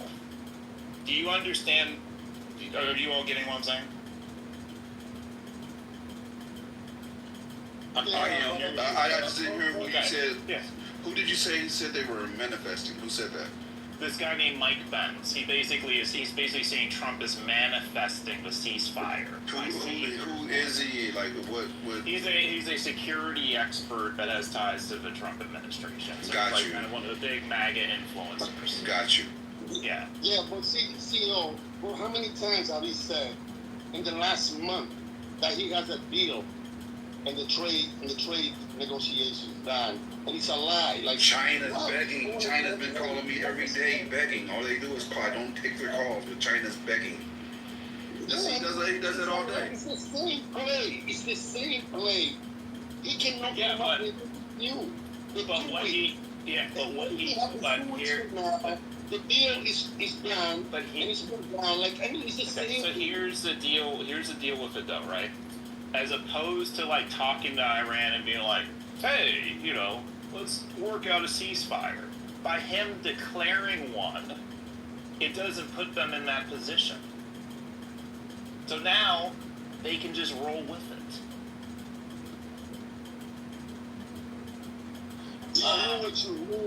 I know what you mean, but you gotta understand, the people on the other side of the deal, they see it as like, what is going on here? What's going on? You're saying that you talked to me, and I didn't. And diplomacy doesn't work that way. Anyone who wants to take this wager with me, I bet you this works. Actually, I don't want to take that wager because I understand that perception plays a huge fucking role. Right? And even if this didn't happen, the perception that it did can lead to it being manifested. So, yeah. Correct. That is correct. But the thing about the ceasefire, though, it could easily be debunked because it's being said that it's been agreed between Israel and Iran. So if Israel, because they're basically saying that they hope that it lasts, right? So if they didn't agree to it, there's no like gray area between whether a ceasefire, like there either is one or there isn't one. And you can easily tell if there is or isn't one because shots will be fired. You know what I'm saying? So I don't really know what everyone's debating about regarding the manifesting situation. That's a good point. Because if you're manifesting something, if I say, yo, I'm manifesting this Lamborghini and it's not in my driveway, well, everybody gonna be like, well, bro, where's your Lambo at? Like, oh no, bro, I'm just so bro, basically, I ain't saying like I'm just saying I'm manifesting. So, bro, you're basically saying that the sirens go off tonight, then there it is. Gemini, you got it, bro. You got it. Simple as that. I got you. Well, no, they said basically there's a 12-hour window. There's a 12-hour window. Yeah, Gemini, I just manifested $1 million in my checking account and another $1 million in my. Hold on. Let me get that. Hold on. I gotta stop you there. Like, y'all gonna think I'm a weirdo. But I absolutely 1,000% believe in the power of manifestation, and I utilize it on a daily basis, and I've accomplished things doing that. I have. Like, I can sound weird, but it's real.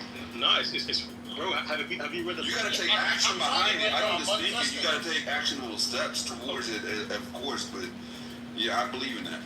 Oh, yeah, of course.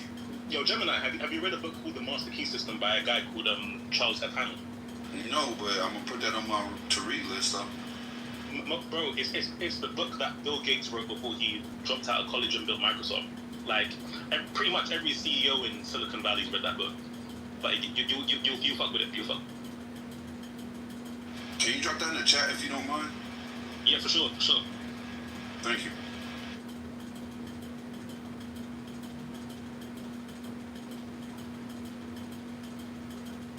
I think at this point I'm just happy the thing has not spiraled out of control unnecessarily. Because if the Iranian missiles had hit the target right now, we'll be talking about something different entirely right now. Which we will not know what direction it's going to go. So, for now, I'll say I'm happy. Just for now. Because you don't know what will happen tomorrow morning again. Oh, well, you guys, I have a person who is going to be a special guest. And for 20, he was volunteering in the medical field. He is a doctor in Gaza. Because I was so upset with that question I got asked. Name a child. What's the man's name? What's his name? Norman. Unnormal. Name a child that died of starvation in Gaza. So, you know how he's chopping it up at work. I found somebody who just got back.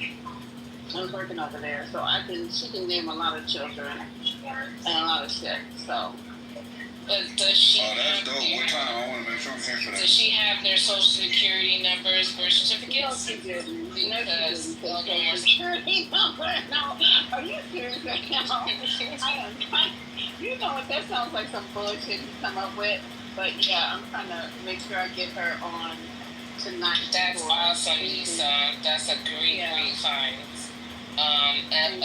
So yeah, make sure she doesn't give any identifying information because you know these people are weirdos. And the moment you said that some kids had died in Gaza, Aluma was like, "Oh, what was the hospital?" Because at first it was like, "Oh, what are their names?" And then when you brought names, he's like, "Oh, what hospital did they die in?" Like he just doesn't believe that any children are dying in Gaza. Like nobody's dying. Yeah, that should ruin his argument. That should completely make him. What is the word? What's the word with somebody? Oh, losing their credibility on anything. That ask me what would their names? Like no children are dying over there. I'm tired of this bullshit. So today I had my patient was from Russia. Unfortunately, he was having a nose job, so I couldn't really get his information. But the circulating nurse who was in there, he is literally from wait, what's the place we're supposed to be ending the war? I'm hungry and tired. You guys don't use my vocabulary. No, the other place that was supposed to be over in 24 hours. Palestine. Ukraine. Yeah, that's where my circulator was from. So I got his digits because I said I'm gonna start bringing all you guys as my special guests so I can have people who actually have been in these areas talk. You know, so I got his digits for the next dumbass conversation. Lisa, that's dope. So, Lisa, like, please manage the room a careful way so they do not have a horrible experience. Wait, I didn't hear you, CEO. I'm in Whole Foods. No, I was just saying, please manage the room carefully so they don't have a horrible experience. You don't want to No, she didn't hear it. Lisa didn't hear it. So Okay, but I'm asking, what are you trying to say? Okay, what I'm saying is there's sometimes certain people that are pulled up from the peanut gallery and they get very loud and indignant on stage. And if this is someone she knows in real life, they're going to get she doesn't shot. want them to have that experience. Oh, they're going to get shot. You ain't got to worry about it. If they get semi-loud, Hey, they can pass it. the full clubhouse experience. Yeah, that's I hope you guys will respect the fact that this lady is coming on, giving her time and her experience, willing to ask any questions that you guys want to ask, except for personal, you know. But that would be fucked up if that happened. We're not going to allow it to happen. It's people going to get shot. If they play, they get shot. It's simple. Quick. Lisa, it's not us you should be worried about. It's not us you should be worried about. It's people like Nomo you should be worried about. And I wonder why nobody ever asked him about all the babies that were beheaded and put in ovens or whatever they were saying that time. Nobody ever asked him for the names of those babies.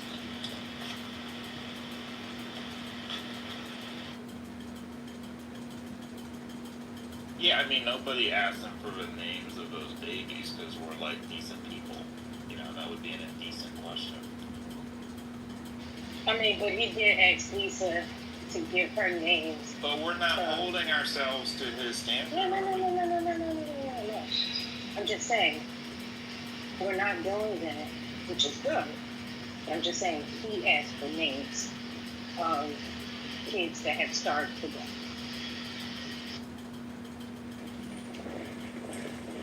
I think that's irrelevant. Y'all heard the Brazil? Nothing I say is irrelevant, little boy. I think it is irrelevant. I think it is. The first lady There's said a lot of names. I gotta ask you, was it the first lady said it or who said it? It was Norm, right? That's what you guys are talking about? Yeah. Oh, yeah, a lot of shit he says is irrelevant. Right, yeah, because he was demanding names of innocent women and children that he murdered. It's like, excuse me, you already centered yourself. But y'all heard the breaking news, there's a ceasefire? He's not the Israeli government. Yeah, maybe we should update the Let's not jump out the window. Fair, yeah. So what are we doing? That he supported. Lisa got a room schedule. For what time?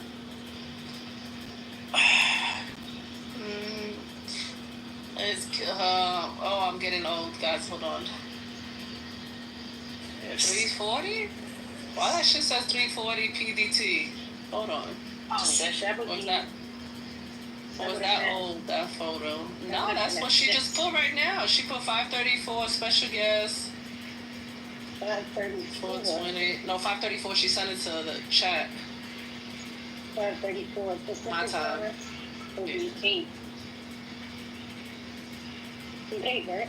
No, it says 340 PDT. Then that would That's have been 20 minutes ago. 7, I'm 8. in Whole Foods. You got hold on. I'm in Whole Foods. You run it on extra CP time. Shut up. They can't get the cash register to work. He was calling you blackity black. To let you take that shit for free. Nah, they wish. It came up to $75. They gonna give it for free. So you pick it up you pay them tomato. And it's a porterhouse steak. You know, this food is getting out of ridiculous here. All I want to do is just have like a grilled steak and potato. How do you cook it? Well done, medium rare? How do you cook it? Medium. Okay, you're human. Thanks a lot. I was just gonna do that while it's only gonna take a few minutes when I'm with you guys, and now was there something wrong with the machine or something wrong with my card? The machine? Okay.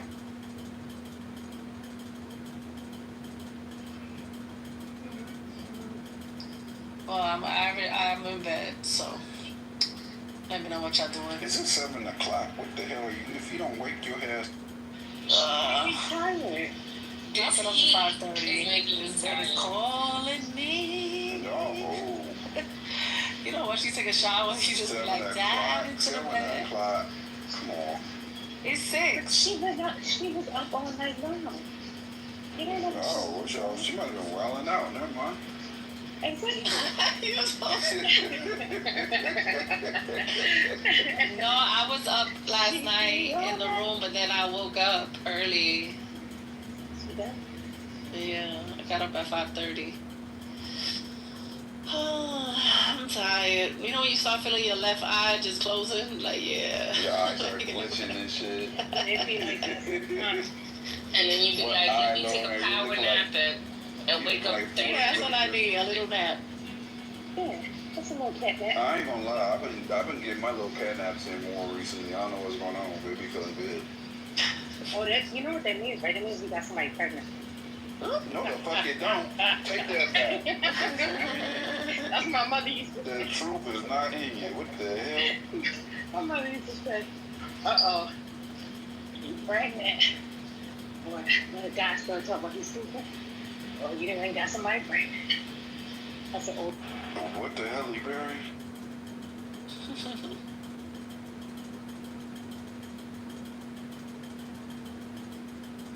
I just don't have old parents. That's all. Alright. For what? We're up for the TV quick performance PSA. Hush, little baby, don't you cry. Mama's gonna buy you a DMX or Tupac CD. And if that baby likes the song, play them songs all day fucking long. West Side is the shut up. You can tell when you get the pipe for the first time in a long time. You can always tell. What the hell is that? No, What's going on? I'm supposed to Who's blaming you, Lisa? I ain't got nothing to do with that. Nothing to do with that. Oh my God, that was horrible. Because I'm taking my time at Food for Less. No, I mean Whole Foods. I'm out the door now. Okay. I'm glad you're out the door now. Go, he's about to open her house. Start your car. Wait a minute, hold up. Yeah. Excuse me, please. Do not interrupt the instructions. Thank you. When you approach your car and you place your bags inside, please go ahead and click start run so that you can join me in your car. We appreciate you. Okay, fine. I'll do it. You know I hate doing this in the fucking car, but for you, First Lady, anything and everything. So let me get my ass in the car. do what I'm told. Yes, mommy.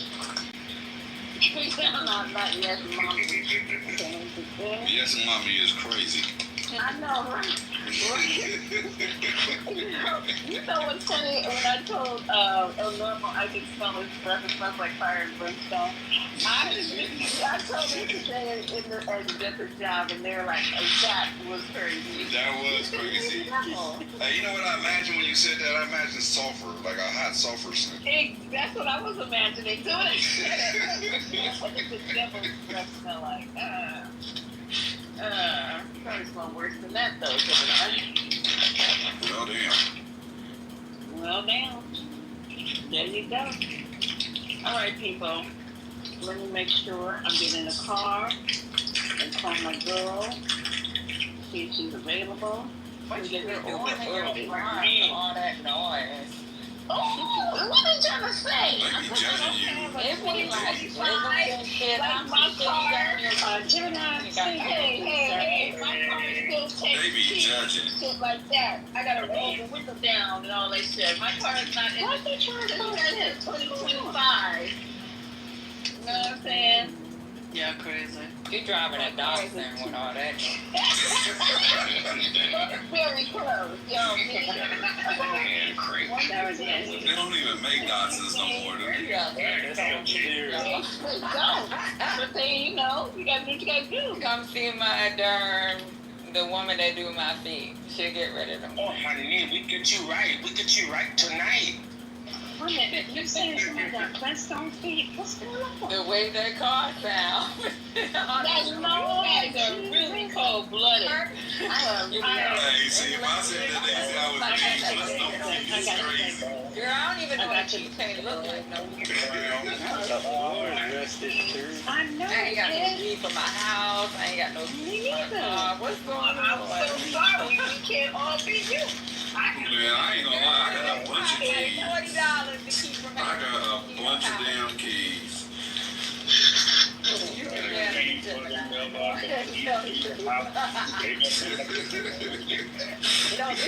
Not car, but it's not the car keys, it's the warehouse keys, the building keys, the gate keys. I got a bunch of fucking keys. You can go on Amazon and get a little $50 fingerprint thing. I got the fingerprint thing. You can freaking put in a code for people to use that's temporary up to 2 hours. I just don't trust that on the warehouse, man.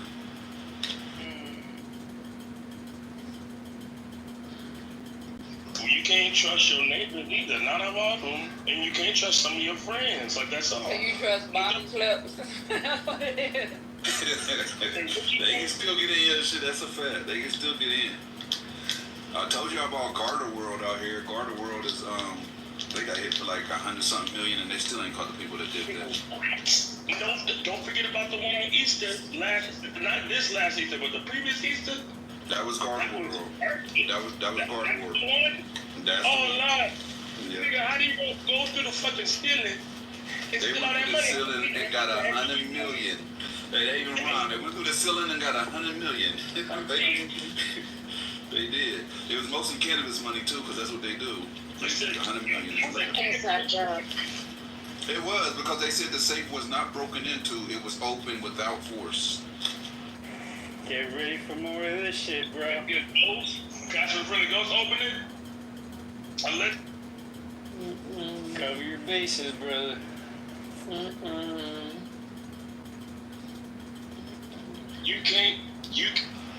I'm not into crime, but 100 million, that man, that's everybody retired, nigga. Everybody. That should have been a red flag. Everybody retired. Which one? Who was his name? I bet you some people still working there that's mad. They just trying to get fired right now, so it look normal. We trying to keep character, nigga. What you up to? I know you retired, nigga. Okay, you retired. Okay, so I'ma just get fired. Me and Craig and them. And Tyrone. Alright. Hey, but even if you get fired, you gotta get another job, because they're gonna look at that too. Like, okay, he just I've been balling ever since. I can't read or spell, nigga, after a pandemic, so I have to get some psychotherapy. So I've been at the therapist.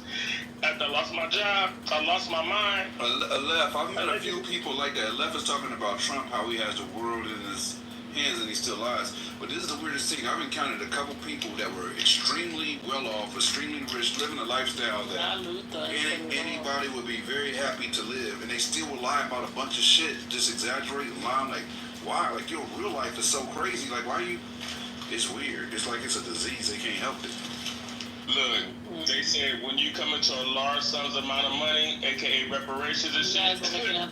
Okay, Lisa's about to open her room, y'all. Oh, First lady, Patty, you looked at the chat? That's Patty saying y'all gotta get the hell out of here. Like, she trying to say it nicely. No, wait. Can't deleted it. Iran confirmed it, but I don't see Israel. What? I can't read it. I can't click on that right now. Well, I guess we'll see. You said we gotta get out of here. They ain't gotta go home, but they gotta get out of here. They say when you come into a large amount of money, settlements and reparations and shit, they say act like nothing's changed. Now that should be a movie or TV show, nigga. You gotta act like nothing's changed. I don't see no down. That's why I said you about to get out of here, because I thought you were gonna drop it in the chat. I bet she opened it. Act like nothing's changed challenge. Nothing's changed challenge is right. If you come across $10 billion or multi-millions of dollars or settlement, I got you your linky. I got the linky. Oh, you got it? All right. Get the linky. Put the linky. It's right there. Linky. Okay. Michael said last call, yeah. Last call for no alcohol. See you when I see you. Keep down. Thank you for flying from these skies and so that you can interact. This is Monday. Goodbye. Daddy, you leaving? Alright. Alright, I'm ending it.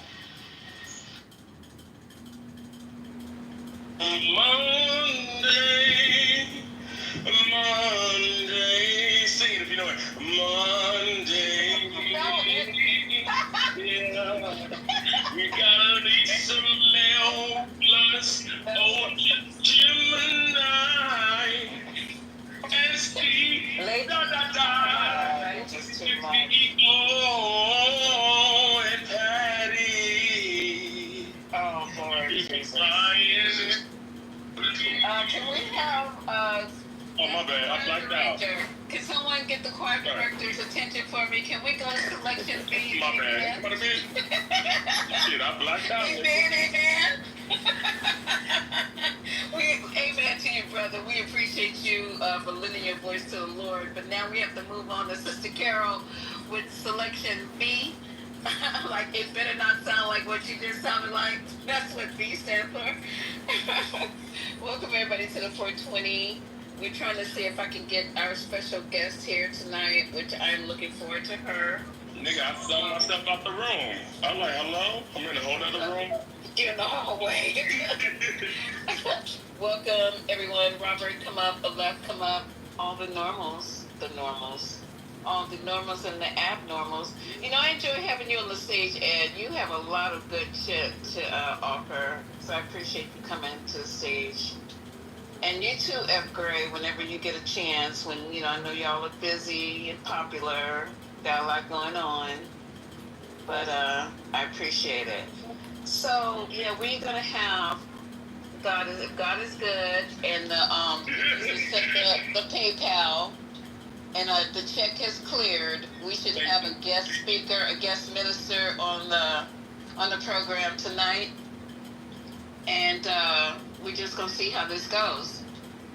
Hey Sue, what's cooking in your part of the world, Sue? While we trying to set up the stage. Hi Lisa, it's crazy over here right now. Say what? Say what? It's crazy. It's crazy. Okay. Tell us all about it, please, while I'm pinging. I was on my way into UCLA this morning from the San Fernando Valley. You know the demo. I know the demo. A sergeant was killed, unfortunately, on the 405. Say what? Yeah, a sergeant was killed. It was unintentional. helping another citizen on the side of the road on the freeway. And He got hit back by a down the 405 would cause complete backup. So you couldn't get anywhere from the San Fernando Valley into the city. And then they decided, of course, to do the salute for him. So they brought out the fire department, all the police officers shut down the 405. To make matters worse, That's gonna be a nightmare. it got worse than that, Lisa. So what does ICE do? They took advantage of all the people that got stuck over on the west side and hit up more places where those nannies and people are congregating. And it's all over Facebook right now in those groups. They're taking pictures, they're like getting the word out. And that's all been going down in the last hour and a half, and I'm just sitting here spreading the word to people. Because nobody can leave, nobody can come home. And ICE decided to plant themselves on the south side of UCLA while we are on the north side of UCLA.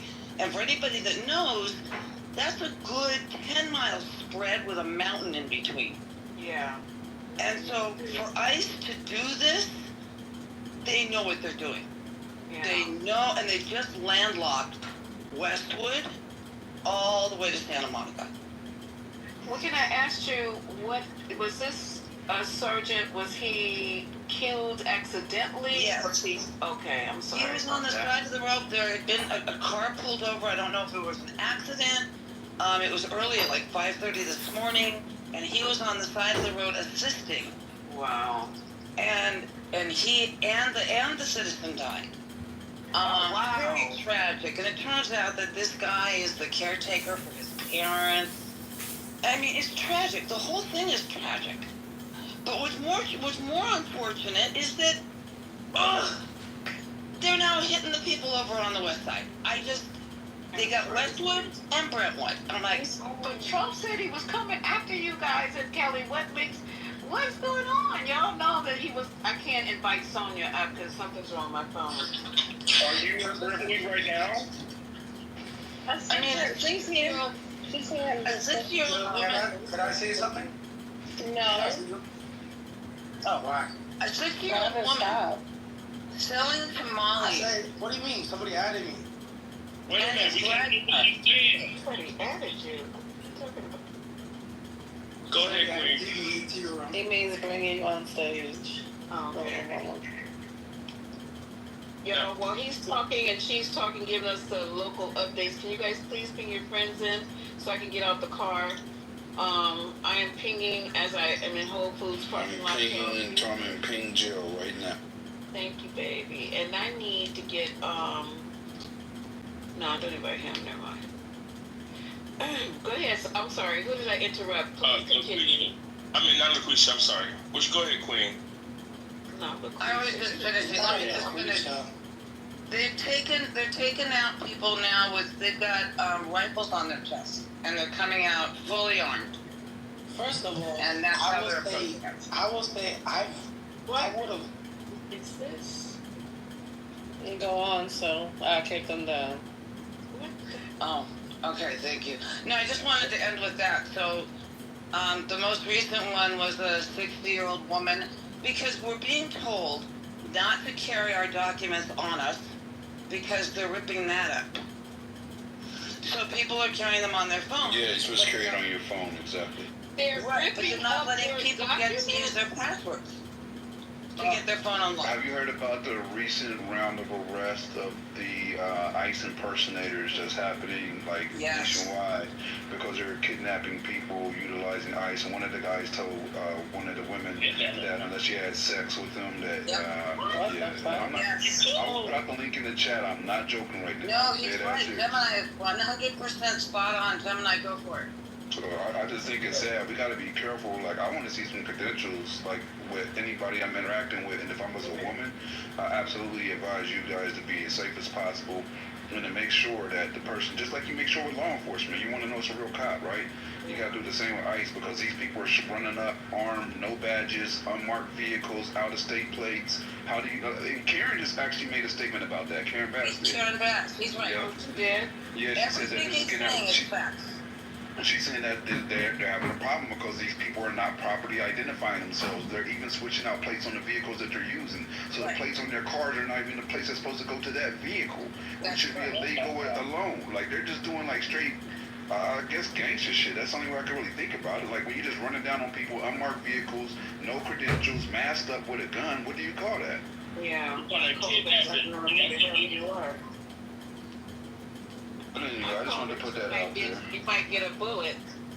Because you don't know who these people are, and in certain cities, this is not good. It's not no kind of way to round up people. Especially for the Hispanic women, I really feel bad for them. Like, who knows who could use that against them, or if they're just being targeted by some weirdo with a mask and a gun, you know, like. An all-time high as well too, with all the emotions. You got the kids, you know, a lot of the immigrants, even not just immigrants, but everybody. You know, we got kids, dogs, and you know, the elderly. You know, putting them at risk for this travesty of bullshit, of posing as an ICE agent and kidnapping and robbing. I heard there was one family that just moved to a new neighborhood. You know, they had ICE come up in there, had them naked. Walking around in their underwear outside in front of their neighbors, embarrassing them, and then they're gonna steal it for their laptops and other, you know, liquid that they were able to get, jewelry and shit. They robbed them. They got laid out. They got laid out. Hey everybody, welcome to the 420. I know you guys are coming over from Politically Correct. I'm just trying to set the stage. Please ping in your people. Please go downstairs, press that arrow.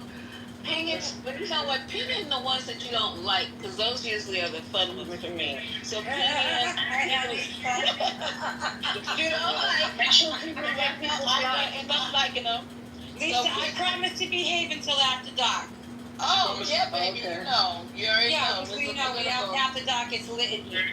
Yeah, that girl was lit. Hey, what's up, Ashton? You got any breaking news, Ashton? And LeVon, you got any breaking news, LeVon? Want your opinion? It's a good day, Lisa. The governor. I have breaking news, Lisa. Okay, after Ashton, give us what's going on in your neighborhood.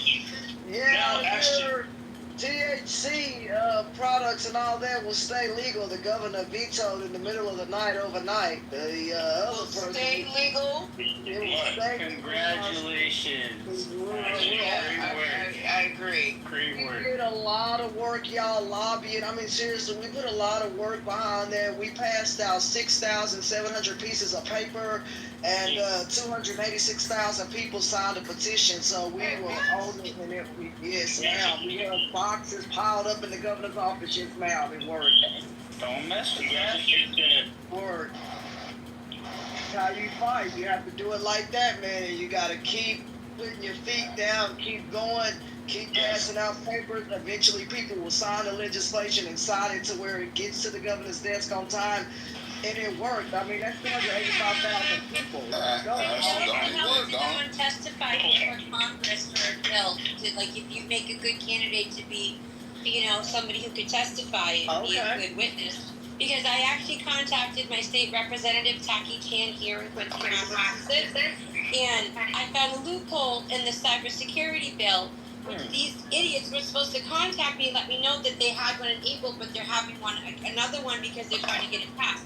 Well, so many people, the reason why ICE is wearing masks is kind of bad, but because several ICE agents have gotten doxxed and they've been swatted, and it's just really bad. They've been targeted. Just like congressmen too, they passed a swatting law in 2021 because the congressman got swatted as well because he got doxxed. And they passed the law and everything, making it a federal crime to dox anyone. So, with that being said, with me getting swatted 12 times because I got doxxed and I kept getting swatted and I've been harassed for over 4 years, they thought I would make a good candidate to testify before Congress to go in there and show those motherfuckers what Can you tell us TA was swatted? Swatting is when you call it, hi, my name is, they pretend to say, hi, my name is Aurora. I just had a gun and a knife to my daughter's throat. I want to kill myself, or a gun to my head, such and such, calling in fake response. Even after my daughter was taken by DCF, she still continued to call in, pretending to be me. So my kids have been victimized and targeted. Let's not forget that we're a multiracial family, and I was targeted by an Indian Muslim woman, or trans person, trans man. and politically correct, whatever. And it's the fact that, like, my whole family was targeted. This actually had a wait a minute. This has to do with doxing and why ICE is wearing masks because people dox, and I'm explaining what squatting means. Squatting is Is that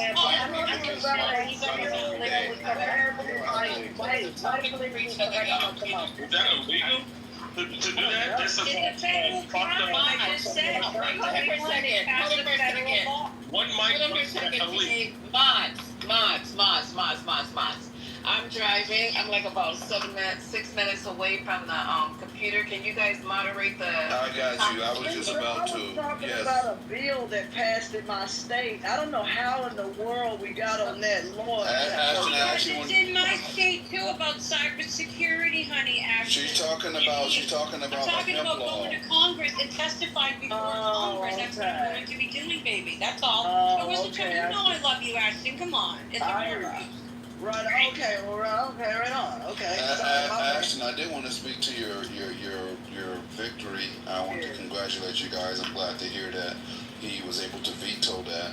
Now you guys have to work around the 1% THC that's allowed because 1% is just insanely low. They're having a session about it, but that's why they're having a special session so that adults and others can get access to higher grades. But for now, this is a victory for us because even this lower amount, people still are, receiving some benefits from it. It's a step in the right direction. It's the right direction, yes. Right. With No, us fuck that. doing Low our grammar work- THC ain't gonna get me high. I smoke weed every day. Hold on. Oh my God, have mercy. She's actually You're right. back on track. She's actually right. At 1% is not gonna get anybody high. It's not, but it's a step in the right direction for the people who asked for the $8 billion in businesses, 10,700 stores can keep their doors open. So it's more than just, is this gonna get me high? There are people who make their living off of this stuff and they don't want their businesses shut down. And they got what they wanted. They got their businesses open. And so they're trying to get it changed, but it's a step in the right direction, and it does work when you start to legislate and get the stuff passed out. We're only one entity, but DFW Normal and others lobbied, and it worked. This stuff is in the right direction because before we had nothing. So I'm grateful. I hope you checked out ASA because I think ASA. Give me 1 second, please, TA. Ashton, I hope you got a chance to check out ASA because I really think they would be super powerful allies for you guys to have, and they're the most influential group when it comes to advocacy. I definitely would highly recommend. I've never heard of that. I know we have DFW Normal out here. I've never heard of that. Yeah, they're way bigger than Americans for Safe Access. I'll put it in your back channel. Appreciate it, yeah, because I'd like to, whatever we can do. I mean, even the church had a perspective on it, and we said it's a seed from God, not something made in a lab. And so I think from this perspective here, it got their attention. This is the Bible Belt, and so a lot of people kind of leaned on that a little bit, and that really does help when you can put a biblical perspective on something and help open that door up, and it works as well. And so I just want people to understand, you put the work behind it and you put the evidence behind it, it certainly will get passed if you stay persistent, and that's what we all did, all of it. Worked. Thank you for that. And we do have another person on this stage who's willing to give us some breaking news while I'm trying to get into the garage. And that is my co-worker and professional in Christ, Levon. My fellow healthcare colleague. That's a co-worker. It's okay. Breaking news, the Supreme Court just handed Trump victory on their appeal. They just decided 6-3 that Department of Homeland Security or Immigration, ICE, can now continue to deport undocumented immigrants to third-party countries that they are not from with little or no notice. So countries like Sudan. So all of you folks don't hang around Home Depot or, I think this is going to drive even more people underground.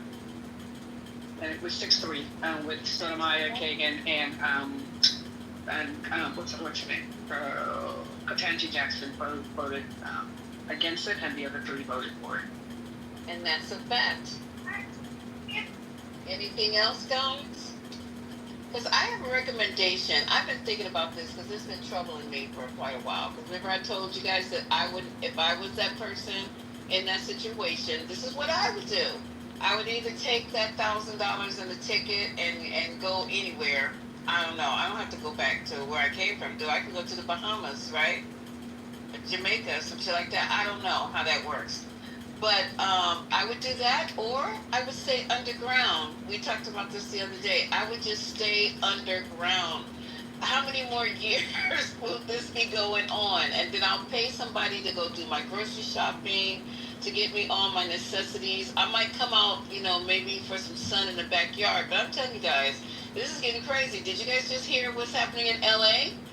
All because of, they used the event of a cop losing his life to also increase their chances of getting more illegals by when the highway was closed. It's crazy. Come on now. Didn't they try to go to a Dodgers game? I don't have the energy for this shit. So didn't they try to go to a Dodgers game as well and use that parking lot kind of as an offshoot, but get people coming out of the game? The Dodgers was like hell to the no. I'm not sure. I have to refresh my memory on going to a damn Dodgers game because that's all who's there. It's like you know Dodgers. Yes, they did, Lisa, and they refused to allow them in. They told them no. Man, this is insane. Anybody else got any breaking news? I'm getting ready to go underground. Anybody got breaking news that can carry me? So Iran did come out and say that they officially accepted the peace deal. So that manifestation worked apparently. So, one question before I open up this gate. Are they saying that they? Oh, look at this woman out here. Are they saying that they didn't say that they give up? They're not saying that they are waving the white flag. They're just saying what? Because remember I said that they will not surrender? It's not a surrender. We're going to stop. Everyone's agreeing to stop fighting. Oh, okay. So, just making it clear. Iran did not surrender. I'm doing my quote fingers. They didn't do that, right? No, they didn't. No. Good. Okay, cool. All right. That's all I wanted to know. Because I knew they weren't going to surrender. Because he wanted them to surrender.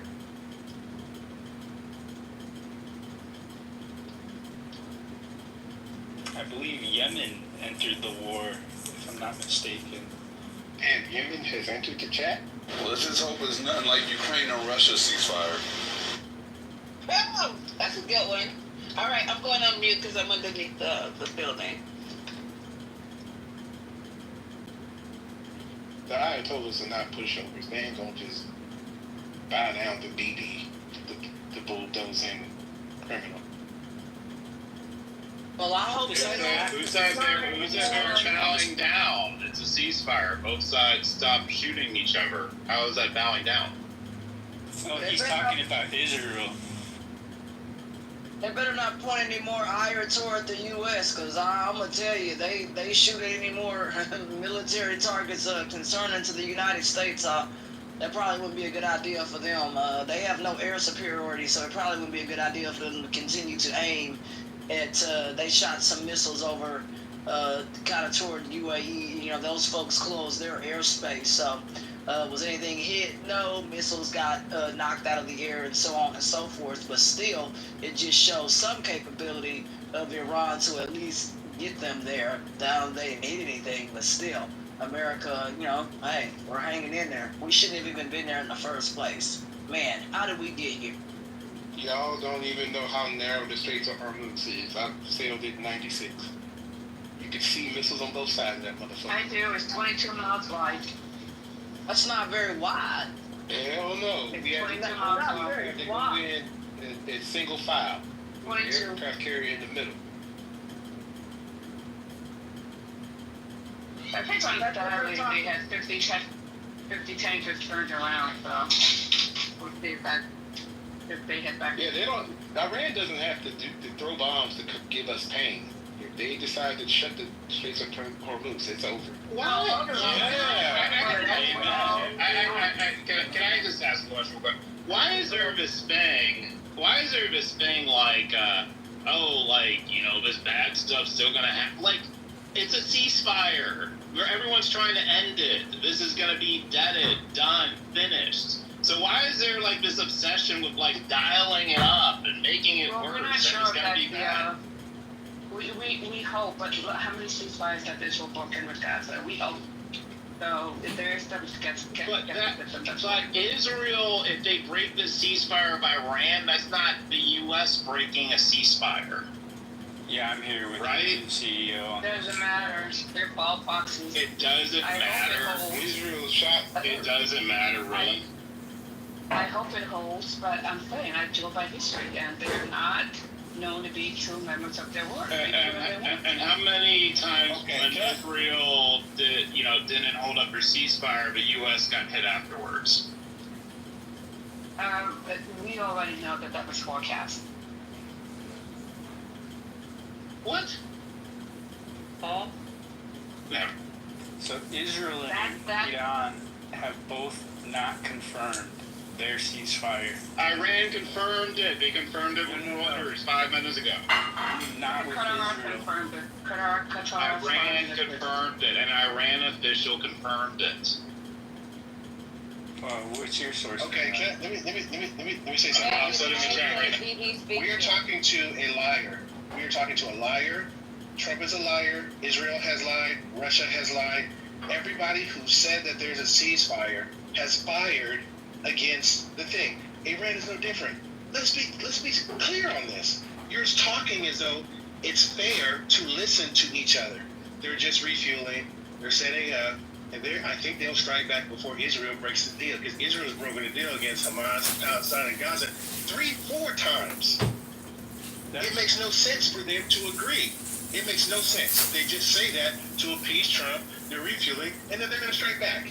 I'd say Israel's lying. We're not lying, though. Damn, would you agree that?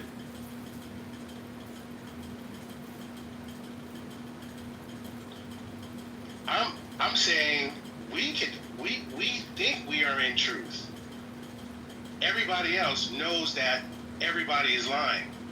It makes no sense. To do. I mean, can we just back out at this point? No, we bombed a site in Iran, and however they retaliate, it may not be proportional or fair. That a war, or whatever you want to call it, it's not fair. America did not declare war, but when you launch projectiles and missiles into another country, they could take that as if war is being put upon them. So that's something I think about, and I hope Iran doesn't do anything more than just what they did in the middle of the night, launching those missiles over UAE skies. That is concerning. So I don't know what y'all think about this kind of stuff, but America should have never been involved in this in the first place, and we wouldn't be here at all. This is bad. I agree. It's always bad because, especially when people get indoctrinated into the exceptionalism idea that we can just bully motherfuckers around. Because I'm not no friends with Iranian people and none of these other countries. Right. But I swear to goodness, if you don't act like an asshole and then expect them not to do something back to you, that's just nonsensical. Do you want to hear Bibi speaking right now? I agree. Hell no. Yeah, I do. Yes, I do. Do you want to hear it? I think it's streaming if you want to hear it. Yes? If you don't mind, please. Sure. I was trying to find it online. Yeah, no, I got it. Hold on. I have Iranian family and I have Jewish family. I got skin in the game. And you also FBA, so go on. I'm ADOS if y'all Okay, can show me bad. my ADOS. FBA card. Go on. All right, give me 1 second. The blessing I spoke of came into sharper focus.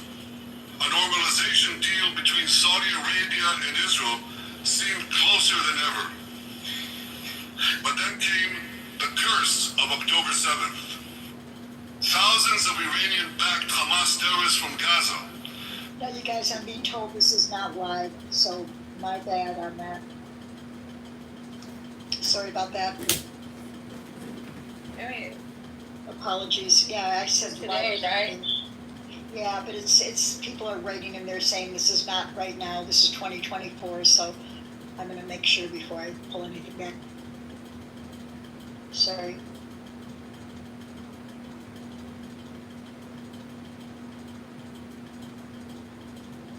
Iran is one of the oldest civilizations on this planet. Shout out to Iran. They may be the oldest, but they don't have the military wherewithal like the United States. But they are a country that would use non-conventional means, and that's what scares me. That they would. That is the part that other folks that are older than me talked about, that they could use incendiary devices, other car explosives, other things, or cause terrorism in this country through other means, or even cyber means. But those things are really, really concerning when they do turn to non-conventional means, and that means the military. It's very difficult for a conventional military to prepare for something like that. Really concerning.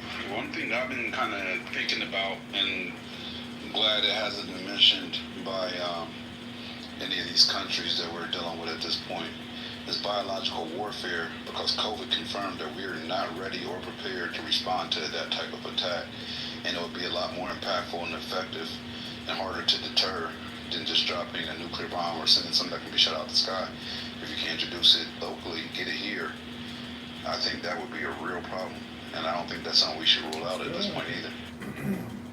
I think deeper still is the, nuclear warfare isn't off the table until war's off the table with these fuckers. It's just that simple. So if they get theirs off the black market, they'll get theirs off the fucking black market. They'll scoop it from North Korea. They'll scoop it from fucking Russia. So there are no fucking rules of engagement if they're constantly lying to the world. So it's a regime change, yes. But it's our fucking country that deserves it, needs it, and must demand it on all cylinders. Wait, there's a regime change going on? I'm confused. Yeah, I'm saying yes. We keep talking about what's it going to take to impeach him, to get him out.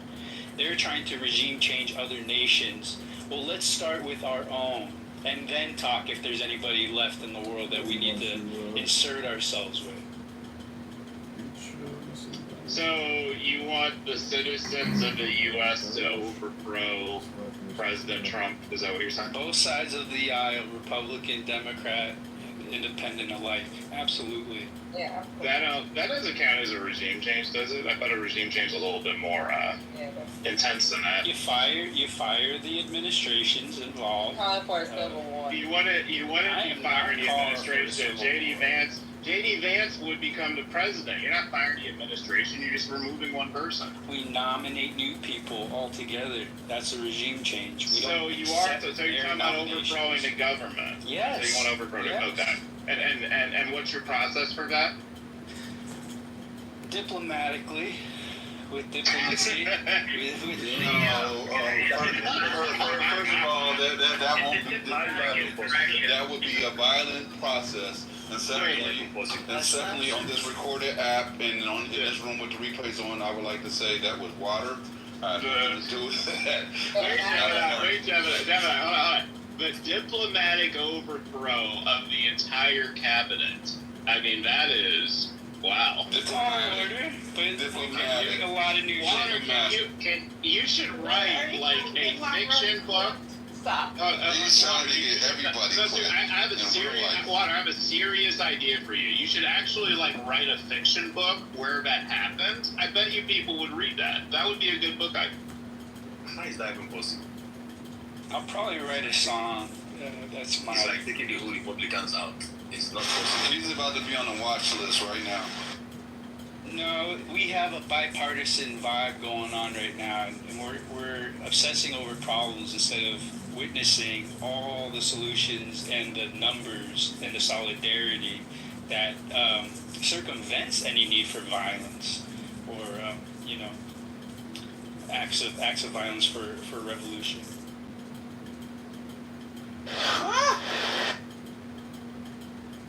Have you been looking at, I know the news isn't reporting San Diego, but have you guys been actually seeing how many people are showing up at these protests? Protests are just protests. They don't lead to true regime. Look, I'm going to tell you this. The way America was founded and what it is founded on is pure, unadulterated violence. Violence. Blood spilled. people taken over, land possessed, will instilled. That's it. Without violence, or the threat of violence, or the capability of producing that level of violence that could overthrow a government, you have nothing to talk about.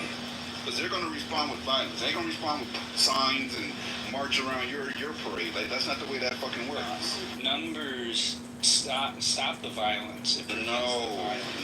Yes. No. It's It's the only thing that stops This it. country is founded on violence, bro. Hostile takeovers. Bro, why aren't we fighting right now then? We are. We just dropped bombs. What are you talking about? No, I mean like in this before country, we're on alert anyway, guys. I mean, there are some states and things that are on alert. I mean, as in this state anyway. I mean, just be real. We're in one of the most heavily armed populations out here. I tell somebody, if somebody had civil unrest, this may be the last place that you would want to do that. Texas would not be a place that, because the governor would pass a law for all civilians to arm themselves in whatever means is necessary. And there's a gun shop all around civilians are armed in Texas. It's already armed.